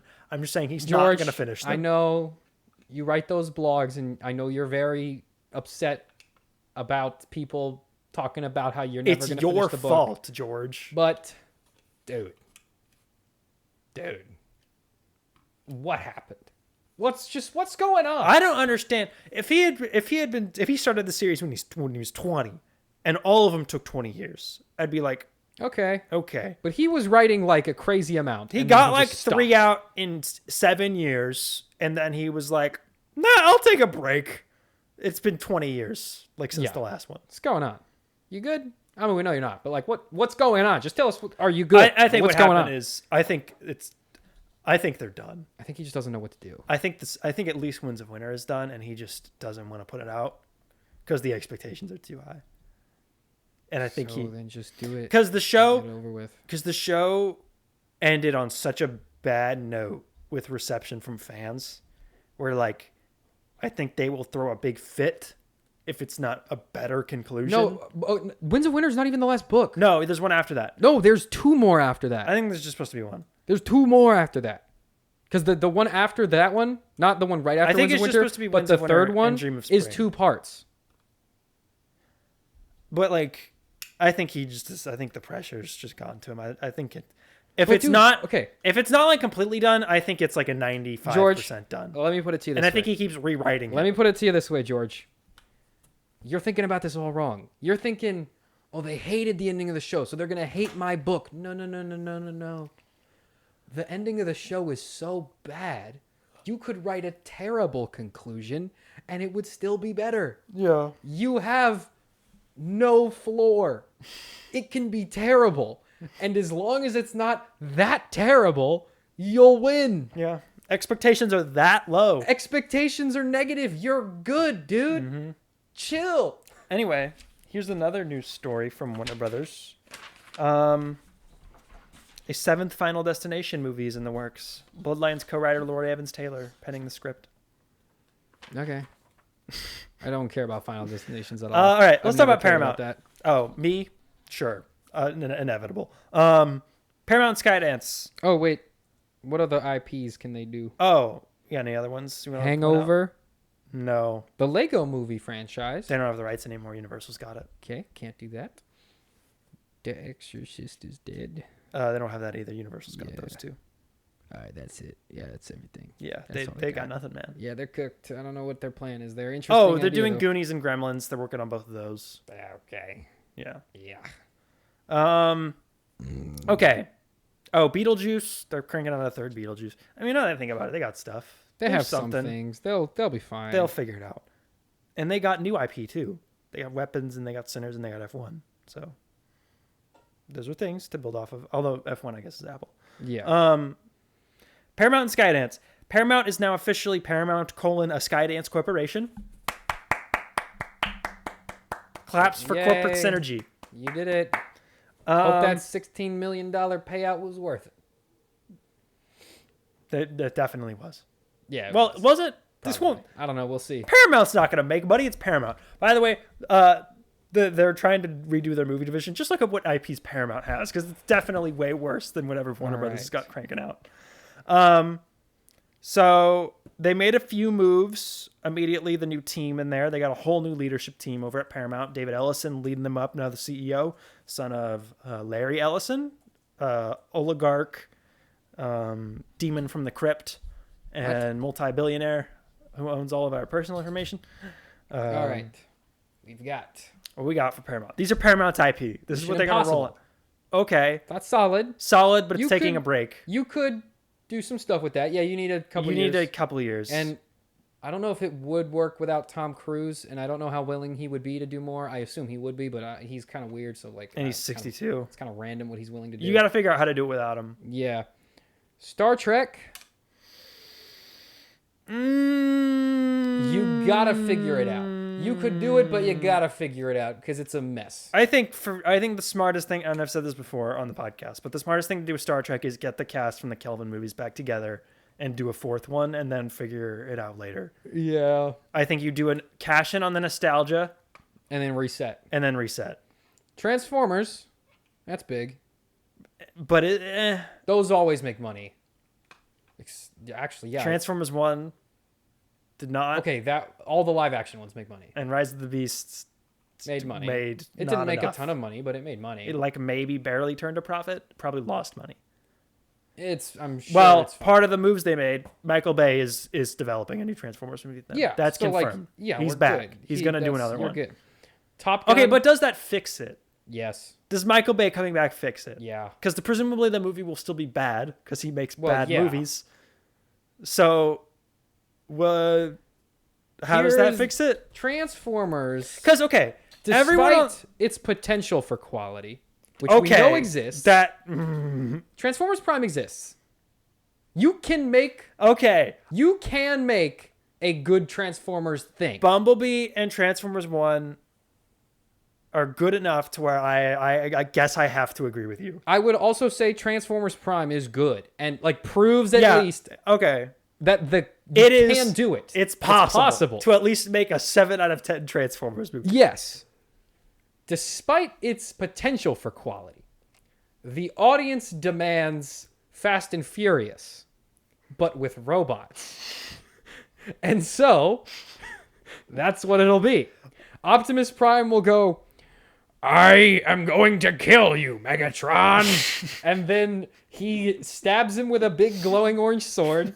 Megatron goes, ah! You got me, Prime! Ah! And then he explodes. Starscream goes, oh my god, I'm going to turn into a plane! And then that's it. That's all you need. And that's all that's Okay. all Here's the thing. That's all So Michael Bay will do. Bay left after The Last Night in 2017, and they did Bumblebee and Rise of the Beast and Transformers 1 after that. And all 3 of those movies underperformed. Yeah. But they were way better critically received than the first 5. Yes. The Last Night made less money than 4. Like a lot less. Yeah. So it was on the decline when he was there. So does he fix it? Or does it just continue to decline? Honestly, I think if he came back, you'd see a spike. Because also the international box office drove those gone. movies, and Yeah. that's gone. At least from China, and China was a big portion of the business. Well, right now China is selectively deciding because they've come to a deal with like their trade. Even if it comes out stuff. in China, like American movies in China are not making money. Like mainly the Chinese audience wants Chinese films. So does Transformers 8 with Michael Bay back and they're going to blow up Hong Kong? Like does that Probably do well in yeah. China? I mean, Kung Fu Panda still did good in China. I don't know how comparable those franchises are. No, but in terms of like, if you make an American movie that is heavily And Panda. tailored to the Chinese audience, Okay. they are still willing to engage with it. Sure. So like, yeah. So Bay's got to come back. What is Bay?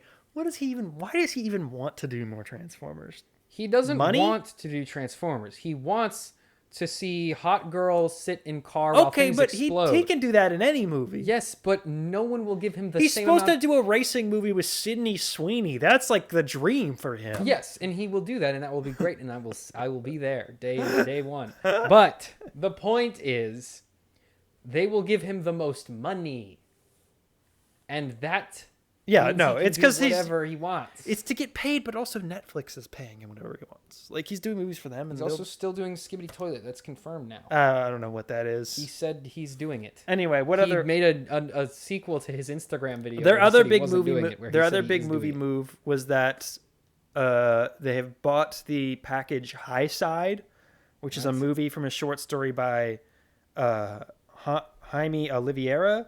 It's about a former race car driver who teams up with his brother to rob a series of banks and flee from the FBI. James Mangold to direct, Timothy Chalamet to star. That's a That complete honestly unknown sounds. reunion. That sounds like a really solid. I think that's a setup for solid movie. move for them. But obviously, you're David Ellison. You're coming in. You need to maximize IP. What are the other IPs they have? All right, SpongeBob, They're doing that. That's always a solid performer. Ninja Turtles. We know that they're making working on another one that. of those. Yep, The Godfather. that was good. That Ninja Turtles. It was good. Recommend. Yeah, The Godfather. can't do anything. Can with we that. do a Godfather show? Can No, we do a show? they did a show about the making of The Godfather. But can we just do a show though? Just remake it. Just a show about them, but later on, and it's Does a show. okay. Does anyone care about The Godfather if it's not any of the people in The Godfather or any of the people that made The Well, Godfather? there's only one way to find out. Spend $200 million on a 6-episode show that no one will watch. Indiana Jones is not. I don't think they anymore. can They do that had anymore. the first 4. But Yeah, I don't think they don't can. They can't do anything else. with Sonic it. the Hedgehog. Okay, but They they're got they're, that. they're milking that pretty much as much as they can already. They've only made 2 or 3. They made 4. Oh, they made 3. They're working on 4. Yeah, And they did that Knuckles. but they've show. all been solid. Yeah, they like did they that. haven't Yeah, decreased. they're in not quality. bad. Yeah, and like, they've gone up in terms of box office. they haven't gotten worse. But do you do like they did the Knuckles show? That was bad. But I think they learned their lesson because they haven't done any shows since. Yeah, then. but like to maximize IP, do you do more spin-offs? Amy Rose television show? Tails solo film? The Adventures of Tails? I think you could do a spin-off show, but it would have to be about a character that's either not introduced Big in the the movies Cat. yet or not planned to be in Shadow? the movies. No, because he's been in the movie, and Keanu Reeves is expensive. But like you could So who do do, you do? you could do like a Silver the Hedgehog spin-off thing. No one cares. No, but no one cares about Knuckles either. People love Knuckles. They do now. Uganda Knuckles. Do you know the way? Yeah, I mean, I think the Knuckles. He's just not gonna do anything. The with Knuckles show was just like his chemistry didn't exist. Like he's funny when he's with the other Sonic characters, but when he's by himself, Yeah, it's just like he's just kind of an idiot. So like, what's the joke? He's just, and all the other characters he was interacting with on that show were equally idiot. So like, everyone's just stupid all the time. I because of a technical problem, I have Paramount Plus for free right now. Should I check out the Knuckles show? I don't know. I haven't seen it. I haven't heard good I'm things just about I'm asking, should I do it? it. If you want. Okay, maybe I'll watch the first episode. Okay. I know Um, there's that one police guy or the Yeah, he shows whatever. up in Sonic 3 for like Yeah. a second. All right, what else I got? They have A Quiet Place. They just announced the third one's coming summer 2027. We know they're milking that. Krasinski's back. He's going to do... All right, let me see what else they have. What else do we got here? Yellowstone. You could do a Yellowstone thing. Probably. The main thing that would hesitate to do that theatrically would be Horizon. Yes, but they didn't market Horizon at all. They didn't, but that was trying to get the Yellowstone audience to come to theaters, and no one Yellowstone cared. is like about... By the way, Horizon 2. Is it good to go? Just Nothing? sitting on a shelf somewhere. All right. No news on that. By the way, Horizon 1 is just a 2-hour-long trailer for Horizon 2. By the way, I think it's been a year since I scratched it out on the original release date for part 2. It now says TBD under the release date. What was the original one? August 16th Okay. of this year, right? So this week will be the 1-year anniversary of when Horizon 2 was supposed to have come out. Yeah. And still no news. That's going right to streaming, right? They're It's not not. putting that I in think theaters. it's just getting tax deleted. You think? Yeah. It's played at a couple festivals. Word on the street is that it's good. No, it isn't. No, it's not. Yeah. So Yellowstone is like about the cast of Yellowstone. Yeah. So like, presumably it would be about characters people already care about, whereas this is about kind of vague ideas of characters people kind of remember seeing in a movie they once watched their grandpa watch in the 1970s. So it's like, it's not even like a real thing. You're really harsh on Horizon. It's really bad. It's really dumb. I didn't think it's good, but I didn't mind it as much. It's like it's very pretty. It is very pretty. It's like if you watched a bunch of cowboy movies and then you went to sleep and you dreamed up like a vague like approximation of what they were. Yeah. And then you made a movie based on that dream you had. What is that? Everything? I will always remember the 7-minute long printing press scene at the end of the movie. I will never remember any scenes in that movie. Paw Patrol, Rugrats, Doing Dora, that. Hey Arnold, Rugrats. and the Wild Thornberries. Those are nothing. Okay, really scraping the Nickelodeon. Maybe cartoons. Paw Patrol. Yeah, that's their Nickelodeon stuff. CSI and NCIS. No, that's not movie stuff. Yep. You could make another South Park movie. They have like a real one, not a 40-minute TV special that you call a movie. Yeah, which is stupid. I don't know why they do those. They did that so that they didn't have to fulfill their contract. Yeah, to HBO. They have that original movie from Trey Parker and Kendrick Lamar, and yeah, they're doing something with that. I'm so excited for that. I want to know what that is. So bad. Beavis and Butthead, Jackass, The Challenge, and you could do more Jackass. Yeah, you just get new people. And Jersey Shore, that's their MTV stuff. Okay. And Comedy Central. Jersey Shore, no.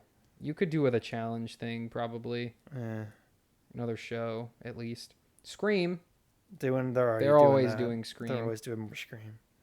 Yeah, they're kind of maxed out. They're doing everything they can. Oh, they did do a Godfather show. Yeah, The Offer. It was about the making of the Godfather. Beverly Hills Cop. They let Netflix do that. Yeah. I don't know why. The Anchorman. We could do another Anchorman. You can't because Farrell and McKay don't get along. Are they not friends anymore? Yeah, they just do it with one of them. Pick one.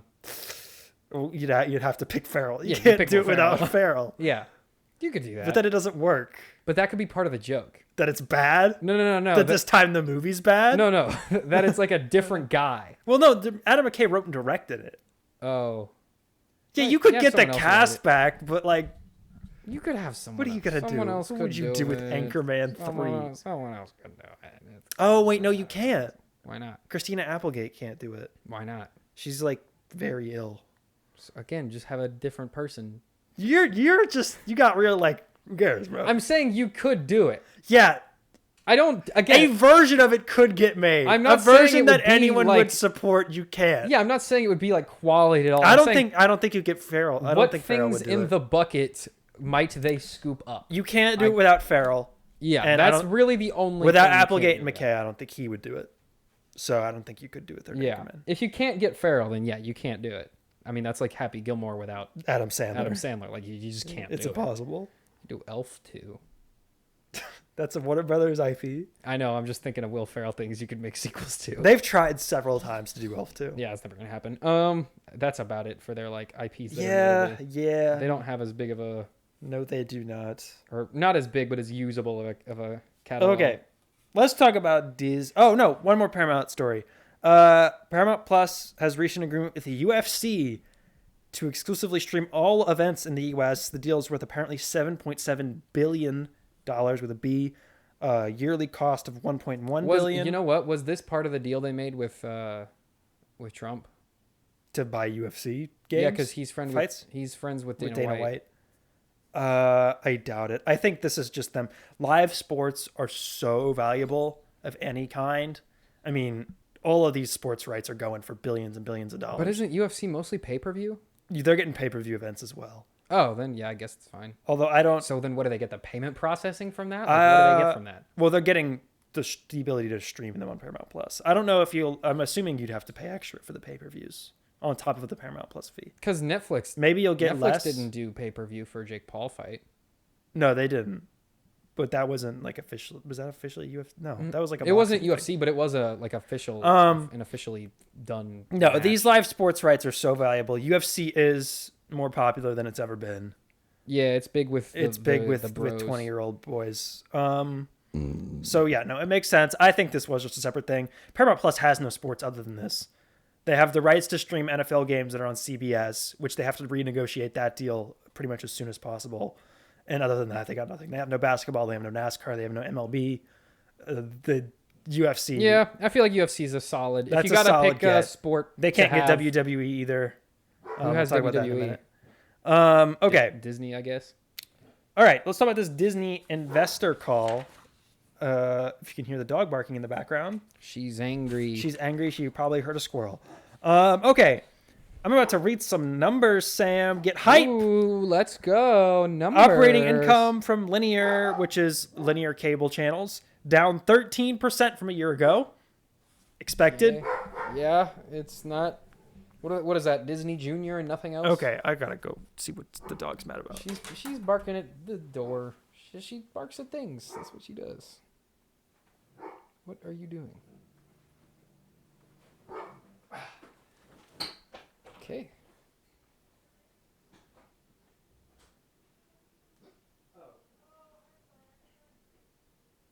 No, it's fine. The dog's barking. It's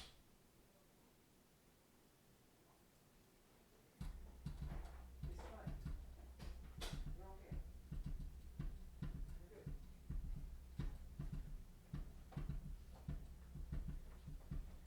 Frankie's here. Oh, okay. Doesn't she like Frankie? Why is she barking? Because Frankie brought it up. Doesn't she like Frankie's dog? No, she's not like other dogs at all. I thought she liked Frankie's dog. I She thought likes they were Sarah. friends. She likes Paul's dog. Okay. Sam. Operating income from linear television networks. Down 13%. Down 13%. Any thoughts? Expected? Yes. Yes. Um, What am I like? Yeah. Turns out if you air nothing on TV, people don't watch it. Streaming turned a profit of $346 million, which is up from a $19 million loss in Q3 of 2024. Well, you know, That is mostly some money's better than negative money. Now, that is because they've cut like 90% of their original streaming shows. It's because they're just not making anything, so they're not spending any money. Yeah. I think Disney Plus. I looked the other day. I think they have three original shows currently going. Yeah. Theatrical and licensing lost $21 million due to the underperformance of Thunderbolts and Elio. Yep. Tracks. Even though Lilo and Stitch made a lot of money, it didn't cancel those two out. It makes me think that particularly Thunderbolts lost more than we really know. I think they fudged the numbers on that quite a bit. For Thunderbolts? Yeah. Probably. But I honestly just say it didn't make money, but like it reviewed really well, so like it's still fine. Still it's a like, loss, number bad. But Line not go up. It's good for the brand overall. And then you can be like, look, Fantastic Four, money up, because this movie, good review, so now money up. Fantastic Four, not doing great. But money up, though. Not more, great. more than other ones. Money up, though. Yeah, money is up. Yeah, that's correct. all you need to be is money up. Okay. Q3 2024, they posted a theatrical profit of $254 million. That's because Inside Out 2 had come out, and that cleaned up. Yeah, that made all the money. That was such a big movie. The company received... Okay, here's the big good news for Disney. The company received a $2.7 billion tax break due to the reclassification of Hulu after purchasing the remaining stake in the service from Comcast. Basically, they bought Hulu from Comcast. Comcast owned 30% because Hulu was originally a joint venture between Disney, Fox, and Hulu. Each owned a third. Once Disney bought Fox, they had 60%. Yes, they just needed the last. Comcast ransomed them out of the other 30. Yeah, but then the government was so nice and gave them a $2.7 billion tax break. Well, was that just like they wrote it off as a business purchase? No, they did some sort of retitling accounting move, and they because I mean, okay, if they buy it for $16 billion or whatever, I don't remember how much they paid. I mean, you can write. I assume. I think it was less. I think it was like $700 million or something like that. And they got a $2 billion tax. Yeah, they got a giant tax break for doing it. The government handed them free money. Yeah, that doesn't. Is what happened. Why though? Because they're friends. Like who? Who are they friends with? The government. Well, yes, I know, but like, Disney is woke. Disney is woke. So like, what? Who? Like, if they had agreed to make like Trump is the coolest man ever the movie, then sure, like, yeah, they get a $2 billion now. But like, why? They haven't done anything. Okay, but more important than Disney being woke is Disney being multi-billion-dollar corporation. And we love multi-billion-dollar corporation. Yes, but the current administration like doesn't like the news organizations that they run. So like, I don't know why they would be like, yeah, here's all you, and like they will put like performative optics over tangible like results a lot of the time. So like, yeah, but who's talking about this? Well, like no one, exactly. I guess. So slide that tax break under the rug. No one says anything. Okay, great. Yes, but the people who are offended by Disney are the ones giving them the tax break. So again, that's the part that doesn't make sense. Well, the public is offended. Like the Paramount, the actual people in charge don't care. Like Trump wouldn't give Paramount a tax break. JD Vance doesn't care. Right? Like he extorted them for a bunch of money in order to get them to do their thing. Why is he giving Disney a huge bucket of money? Is what I'm Donald Trump trying to figure. Does not care if Disney makes a woke movie, right? Right, as long as it's not like he doesn't care. Yeah. He knows that he can get people upset about them doing that to earn more votes and get them to support him. But he used that to get money from Paramount. So then why in this instance, and it's framed the exact same way, like the framing hasn't shifted. So why does Disney get a payout and Paramount has to pay up? That's what I'm confused about. What did Disney do that got them this Probably payout? Gave him some gold bars. I mean, that worked for Tim Cook. Works for Tim Cook. Okay. Disney's going to stop reporting quarterly streaming subscriber numbers for their streaming services, Disney Plus, Hulu, ESPN. Makes sense. Netflix already stopped doing that. What they'll do now is money up. They'll announce when they reach 200, 300 million subs. But when they lose one or two per quarter, they'll be like, money up. Not keeping track. Money going up. $300 million profit. Okay. Here was the big news story. In 2026, Hulu and Disney Plus are going to finally be fully integrated into one app. The current standalone Hulu app will be shut down. Are. Like, there's not really any reason to have the Hulu app if you have Disney Plus and Hulu. Hulu's just going to be the general entertainment, in quotes, tile on Disney Plus. Presumably, Disney Plus will get more expensive to compensate for whatever Hulu costs. I mean, the Disney bundle is already like what most people buy. Yes. So, I mean, they'll basically. I'm guessing it'll just be the cost of the bundle. Yeah, they'll just fold them. Hulu Live TV is going to go away. So they just won't have a live service at all? That's going to be folded into Fubo TV. I'm guessing. Does Disney own Fubo? No. but they had to force. Comcast own Fubo? Fubo is its own company, and they were forced to settle with Fubo over an antitrust lawsuit. So this is part of their What? compensation for that. Who sued them? Fubo? Fubo sued Disney and News Corp On what grounds? and Warner Brothers.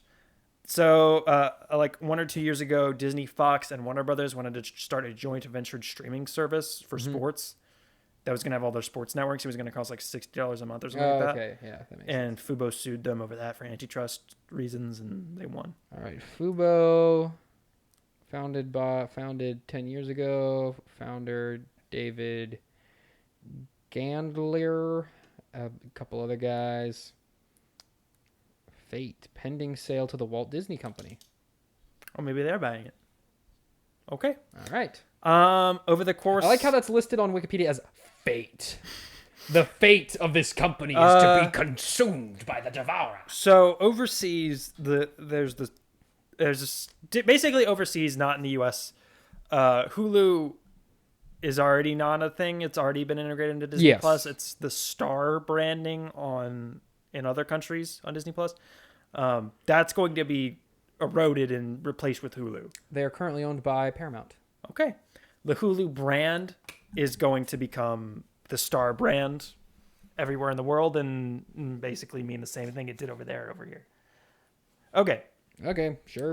They're also going to redesign and improve the Disney Plus app and home screen. That they desperately Finally, need that. Yeah, the it's been a Hulu mess app. forever. The main thing about this for me. Also, where's my freaking Disney Plus app? Disney or freaking Switch version? Oh, buddy, you're never getting that. That's not out yet. Still, It's never you happening. told me it was coming. Yeah, it was a lie. In like 2016, and you never did it. It's a lie. The Disney Plus app has looked the exact same since it launched in Well, 2019. that's not true. They added some new buttons. No, they didn't. There's the Hulu button. Okay, that doesn't count. It's its own. It still It's a looks different like color. a prototype streaming service. It looks homepage. bad. It looks real real bad. It doesn't work that well. And we know they have another UI because they showed it off in their integration. No, thing I with like- Apple Vision Pro. The Hulu homepage isn't great, or like the UI isn't great, but it's a lot nicer to look at than the Disney Plus homepage, and a lot easier to use. It's a lot easier to find stuff. It's also a very heavy homepage. Like it lags. Yeah, that's what I'm saying. It doesn't run well. Like if you hover over a button, it starts playing a video and it like lags out whatever you're trying to play it on, unless it's like an iPhone or an iPad where it's like optimized for that. Yeah. On every single browser I've ever used and on every single device that is not an iPhone or an iPad, it just bugs out. It just doesn't work right. I understand why they're folding it into Disney Plus because that is the bigger app, but Honestly, Hulu sucks too. Actually, I don't love Hulu, but I like it more than Disney Plus, and I like the look of it. I think honestly, I think it's harder to find what you want. What on is the Hulu. best streaming service UI? Probably Netflix. Honestly, you know what? I don't love Netflix's either. It might be Apple TV. I'm not disagreeing with you. Because you know what?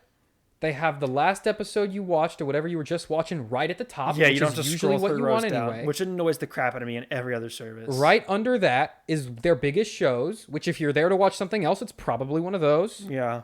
And then everything else is organized in like a way that makes sense. It doesn't lag out. It like looks nice. It's readable. Prime's is bad. Prime's doesn't even look terrible. Prime's main problem is that like Again, it doesn't run to well. find particular genres, you have to like go to movies and then just scroll through the rows. Like there's no just selecting there's less options. Apple TV, Apple TV is they slick. know that everyone else's is bad, and they have their own section that just shows you the latest episodes of what you were watching on other things. Yeah. And Apple TV tends to run well on everything. Yeah. At least everything runs well on Apple devices. I have used it on Xbox, and it runs fine on Xbox Yeah, it runs too. well on other stuff. Peacock is terrible and makes you want to vomit. Peacock I've never used. I don't know what it's And like. Paramount Plus looks basically like Disney Plus. Paramount Plus is... I've only used it to watch Oh, South HBO Max is fine. Park. HBO Max is good. I like how big the icons are in HBO Max. I would say that's the second best one behind Apple, although I would say it is getting worse. Yeah, they're littering it with a bunch of stuff. They keep adding more garbage, and it's harder to tell what is where. Okay.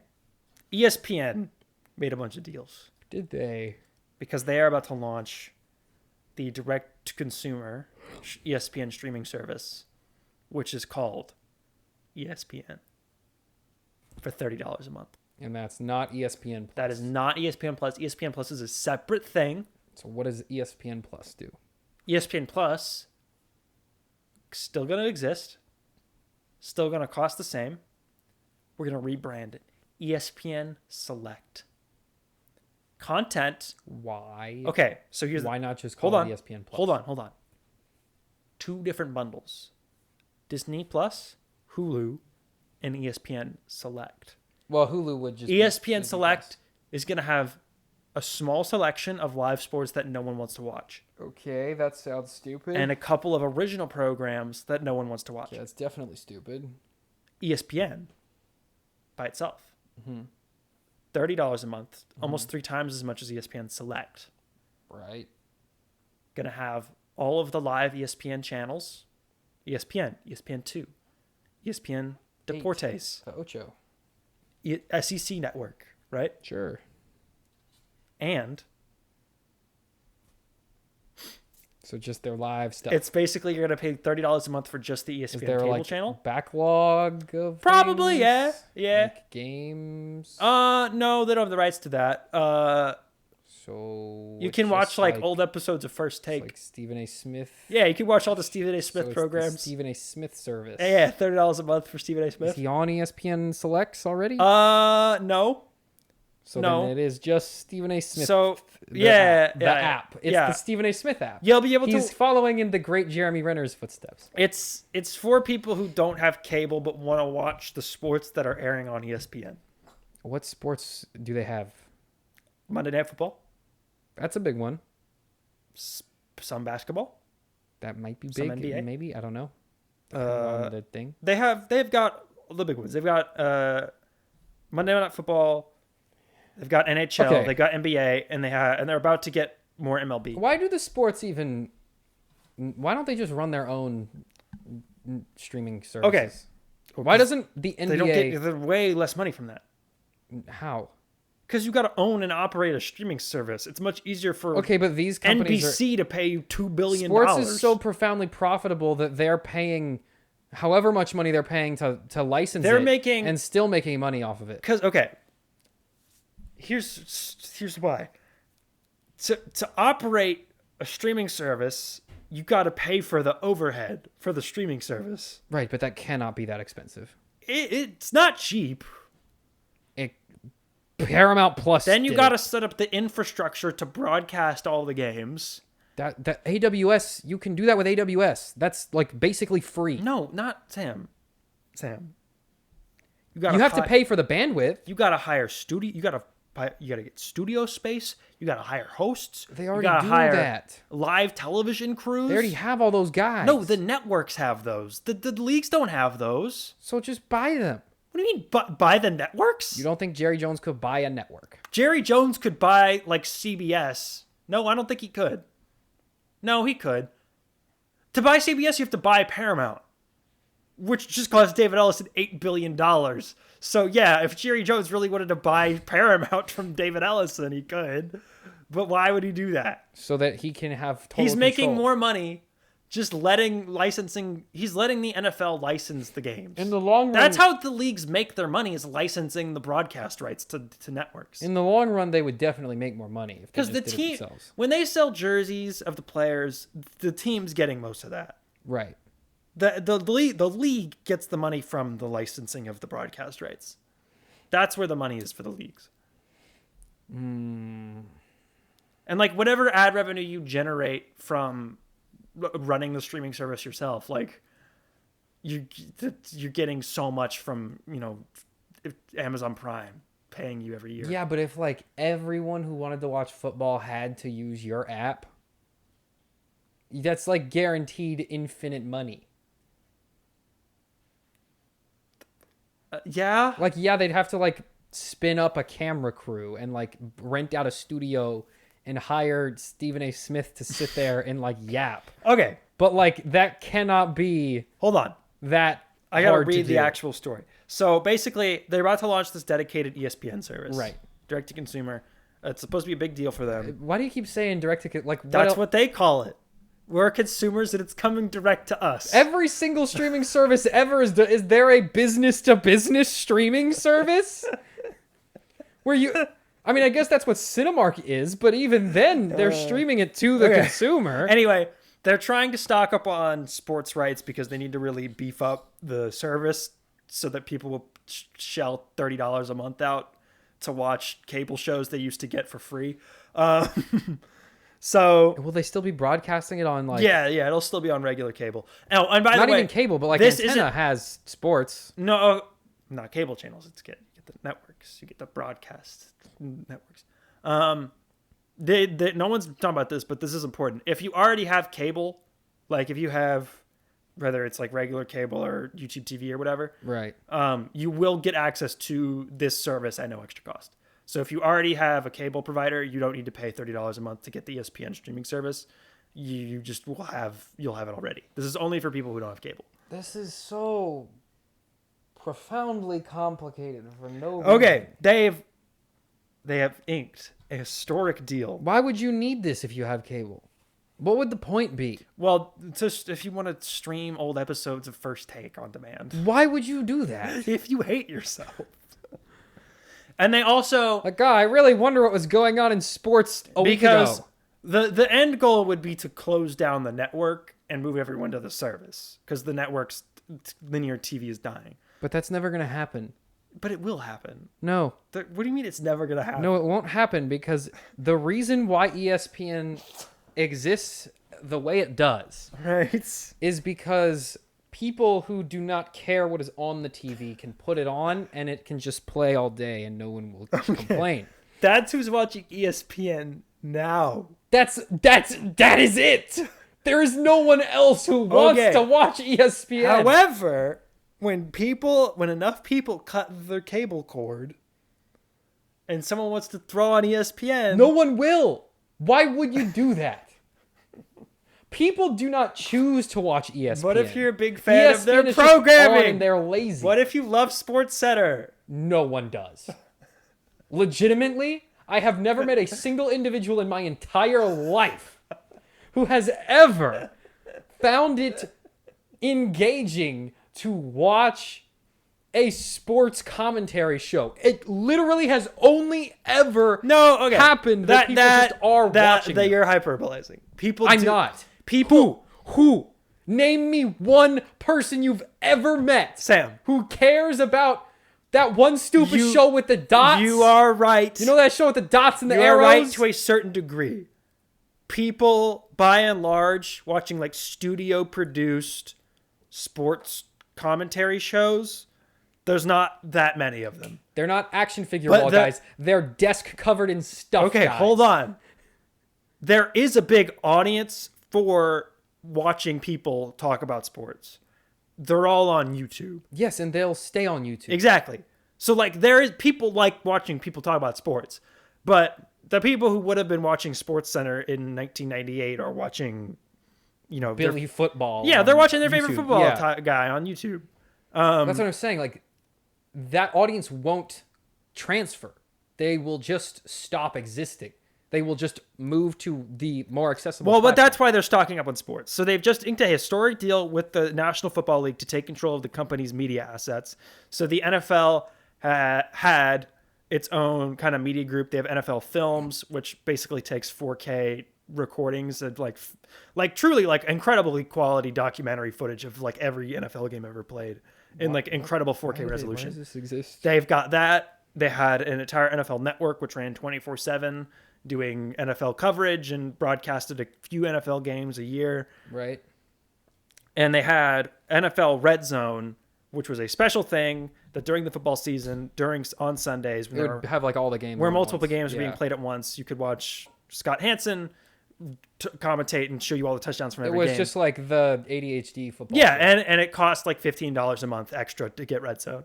So ESPN will now have access to all of those things. They're taking over Red Zone. They're taking over NFL Network. They're getting all of the NFL's internal fantasy football stuff. So like the NFL Fantasy app they now get. And they now get access to 7 more regular season games a year that would have been on NFL Network that they now get on ESPN. So it's like all the football. They get more football, which is what they want because the NFL. What football's not on there? Oh, would you like me to run down all the services? I mean, like just like general, like what % of football do they have? Oh, what percent? Yeah. Well, with Red Zone, they're getting most of it. So like 80. In terms of like broadcasting, Like how many games can you not see if you only have this?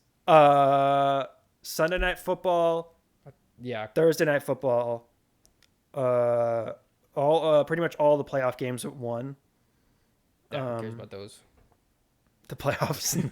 That's not. You don't because you don't get the Super Bowl.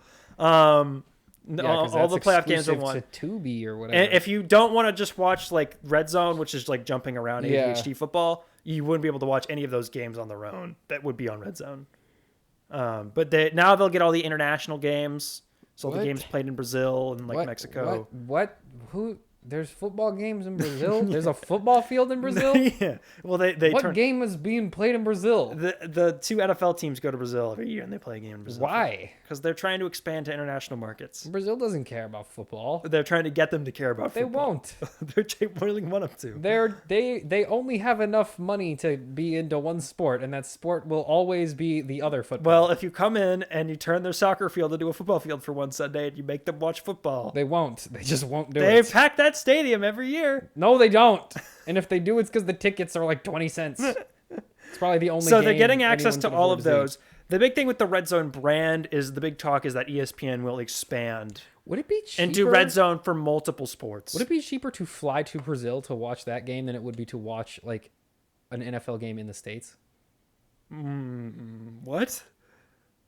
Like, are you saying would it be cheaper to fly to Brazil and watch the game in Brazil? Because the tickets for than the Brazil buy game buy the cannot ESPN be that expensive. streaming service? No. Then buying like an NFL ticket Oh, in the U.S. probably not with the flight and like how. And The flight can't be. It's Brazil though. flight and lodging and meals. It's definitely Lodging and meals are going to be cheap though. It's Brazil. I mean, it depends on what NFL game you're going to. Whichever. They only have the one, I assume. No, in the U.S. If you're going to a Carolina Panthers game, then those tickets aren't that expensive. Okay, like a mid. If you're going to a Cowboys game, then yeah, probably it's Like probably cheaper. Well, which teams play in Brazil? It changes every year. Okay, I don't like remember who's which doing ones it this played year. last year? The Packers and the Eagles. Okay, if you go to a Packers game in the States, for sure that's going to be more expensive. It might be cheaper to go to the Packers game. It's in Green Bay. Yeah, but like it's still going to be like $200, Oh, it's more than that. $400 probably. It's more than that. Okay, then you could already probably go to Brazil. You think it costs for like a couple $100 to fly and stay in Brazil? And go It's to an probably NFL game? about $150 for You the got ticket. the computer. How much is a ticket to the Yeah, let's NFL see. Brazil game? Well, let's see. Where is the? I think it's in Sao Paulo. Brazil Football Stadium. I'm pretty sure it's in Sao Paulo. The Brazil Football Stadium is got an occupancy of 5,000. Okay, I don't that's need to not know useful that. information. Oh, this is football. Like, no. Of course, it would think I want the normal. Oh, is it just soccer? NFL football. Yes, I want NFL football. Which arena? Okay, that's in. I can't read that. This is great content. No, but this is interesting. Like I do want to. Okay, Sao Paulo. Yeah. All right. Sao Paulo flights. How much would it cost to fly to Sao Paulo? We'll go to Expedia. Sure. I love Expedia. They $181 To fly? to fly. Is that a one-way? This is Is that a round trip? no. This is round trip. Returning Round trip. September 1st. Okay. Departing August. Is that 25th. like, okay. Oh wait, let's say yeah. No. Oh wait, yeah, round trip 181. Okay, what about tickets to the game? How much did tickets To the NFL game in Brazil cost?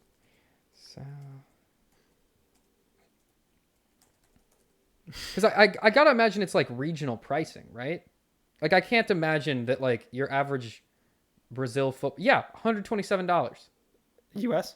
Yeah, So what's that total? Like sounds like a fifth. $300 Yeah, 300 for plus a hotel? plus a hotel. Yeah, you'd probably Hotel and food, you probably landed in like And again, it's going to be little, like, cheaper because it's $4.50 like a range. Brazil hotel. So Okay, again, just look up how much is a tickets to a Packers game.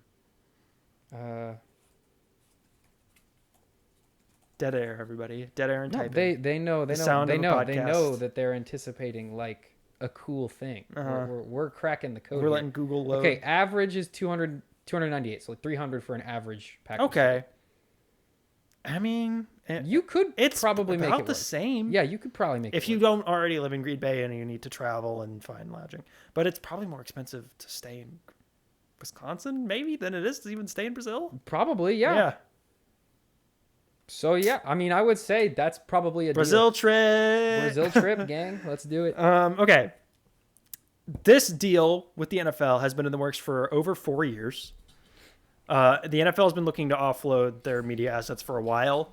They started NFL Network in like 2003 to compete with ESPN, and then not really a sustainable business model. And then linear TV fell off, and everyone was like, "We love the NFL, but we don't really need 24/7 news coverage of a league that operates like 5 months out of the year." Yeah, kind of stupid.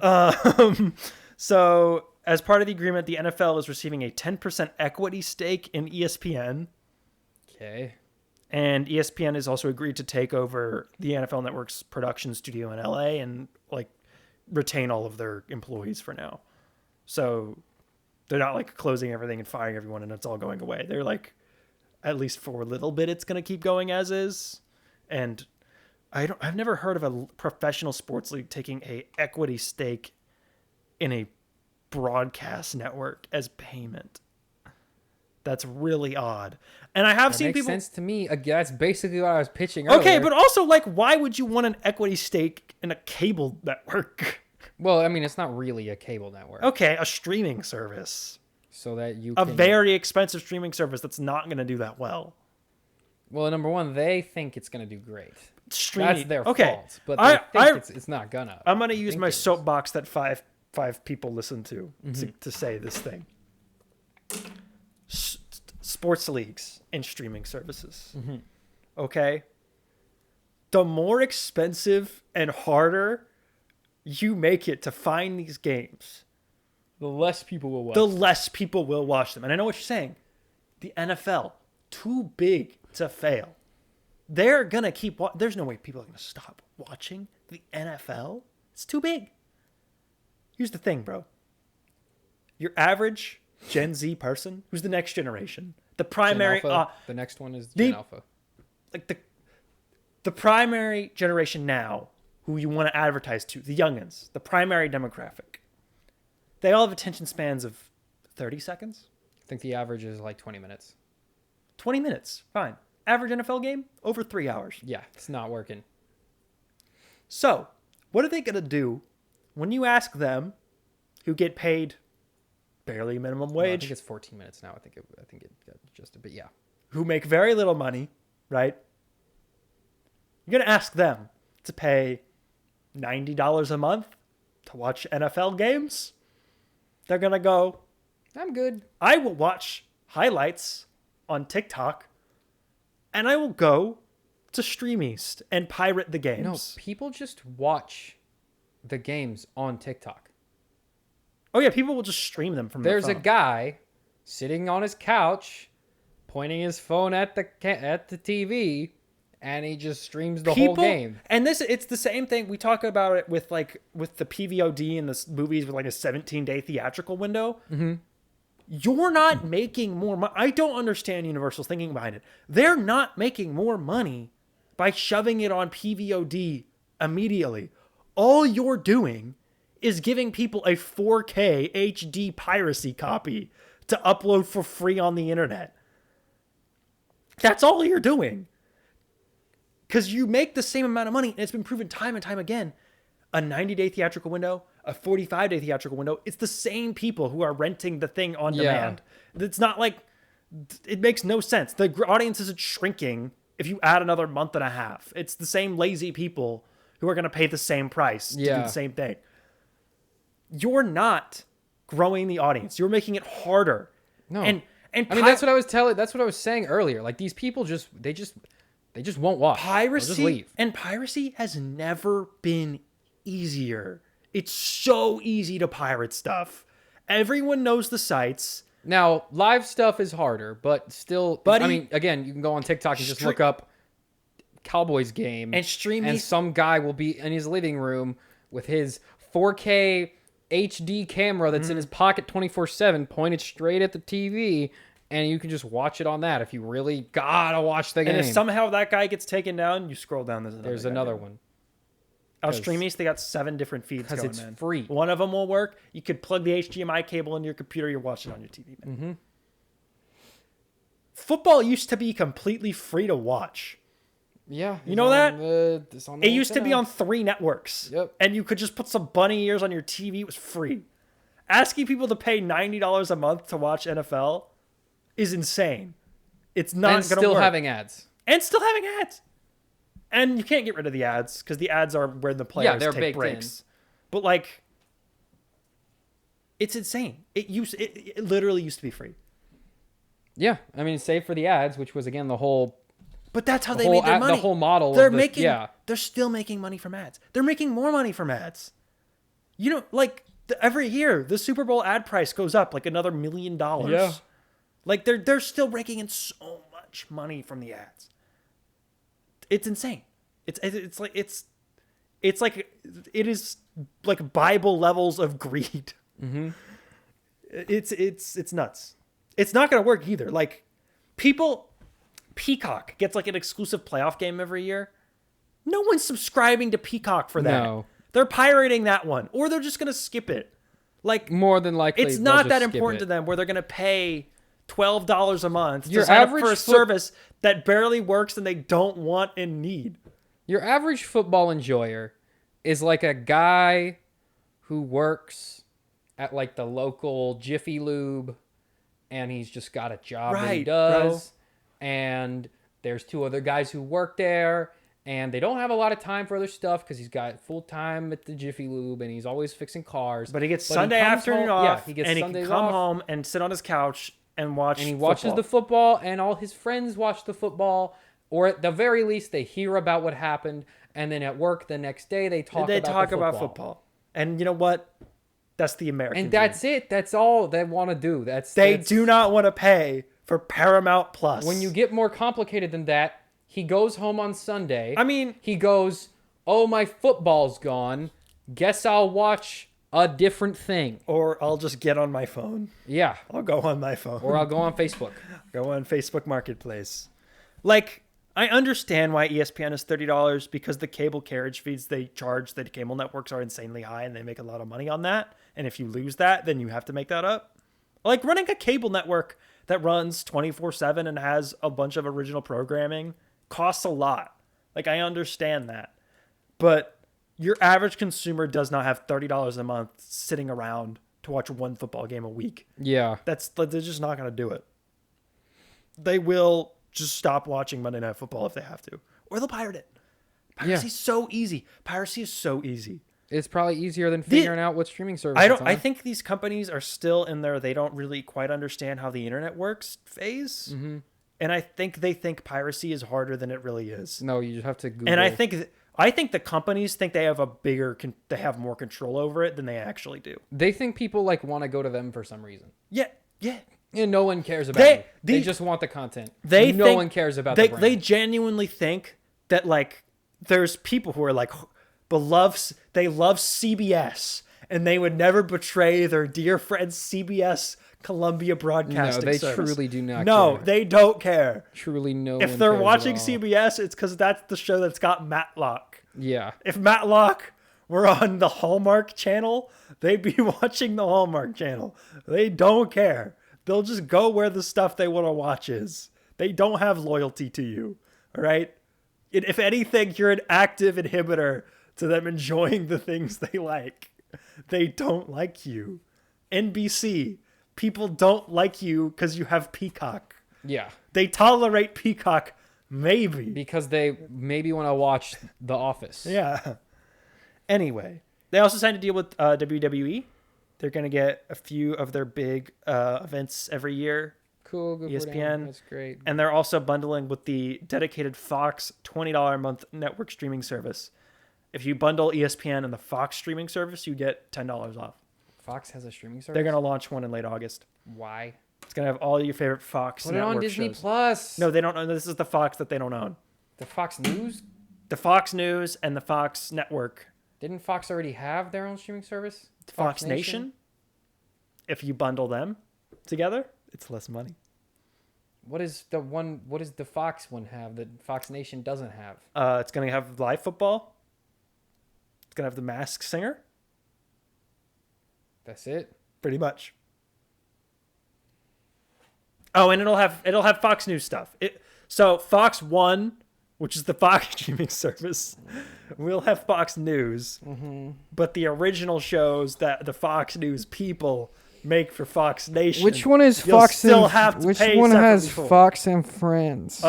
It'll be on both Fox One and Fox Nation. Which one has Jesse Waters? He'll be on both Fox One and Fox So Nation. then why are there two of them? Because if Jesse Waters wants to make a random other show for Fox he Nation, doesn't. you have to pay for that separately. Why would he do that?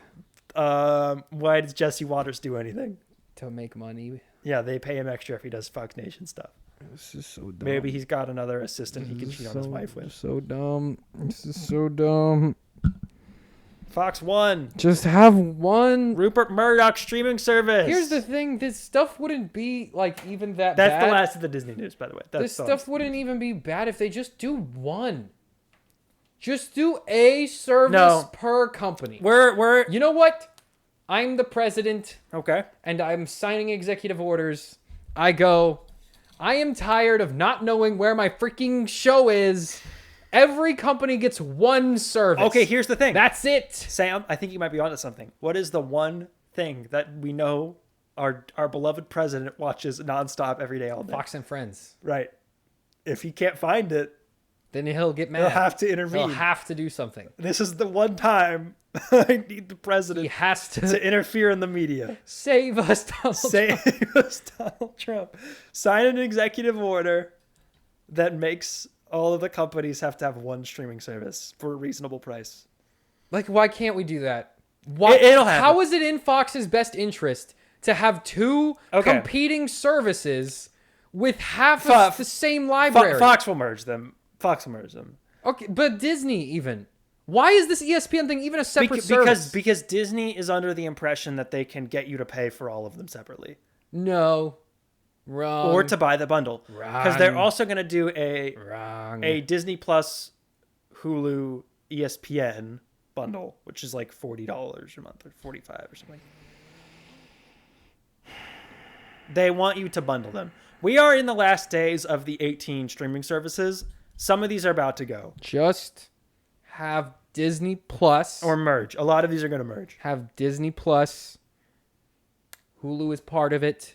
Right. It costs $12 a month. And that's going to happen. That's one going away. Hulu's going away. You can pay extra $10 for the sports.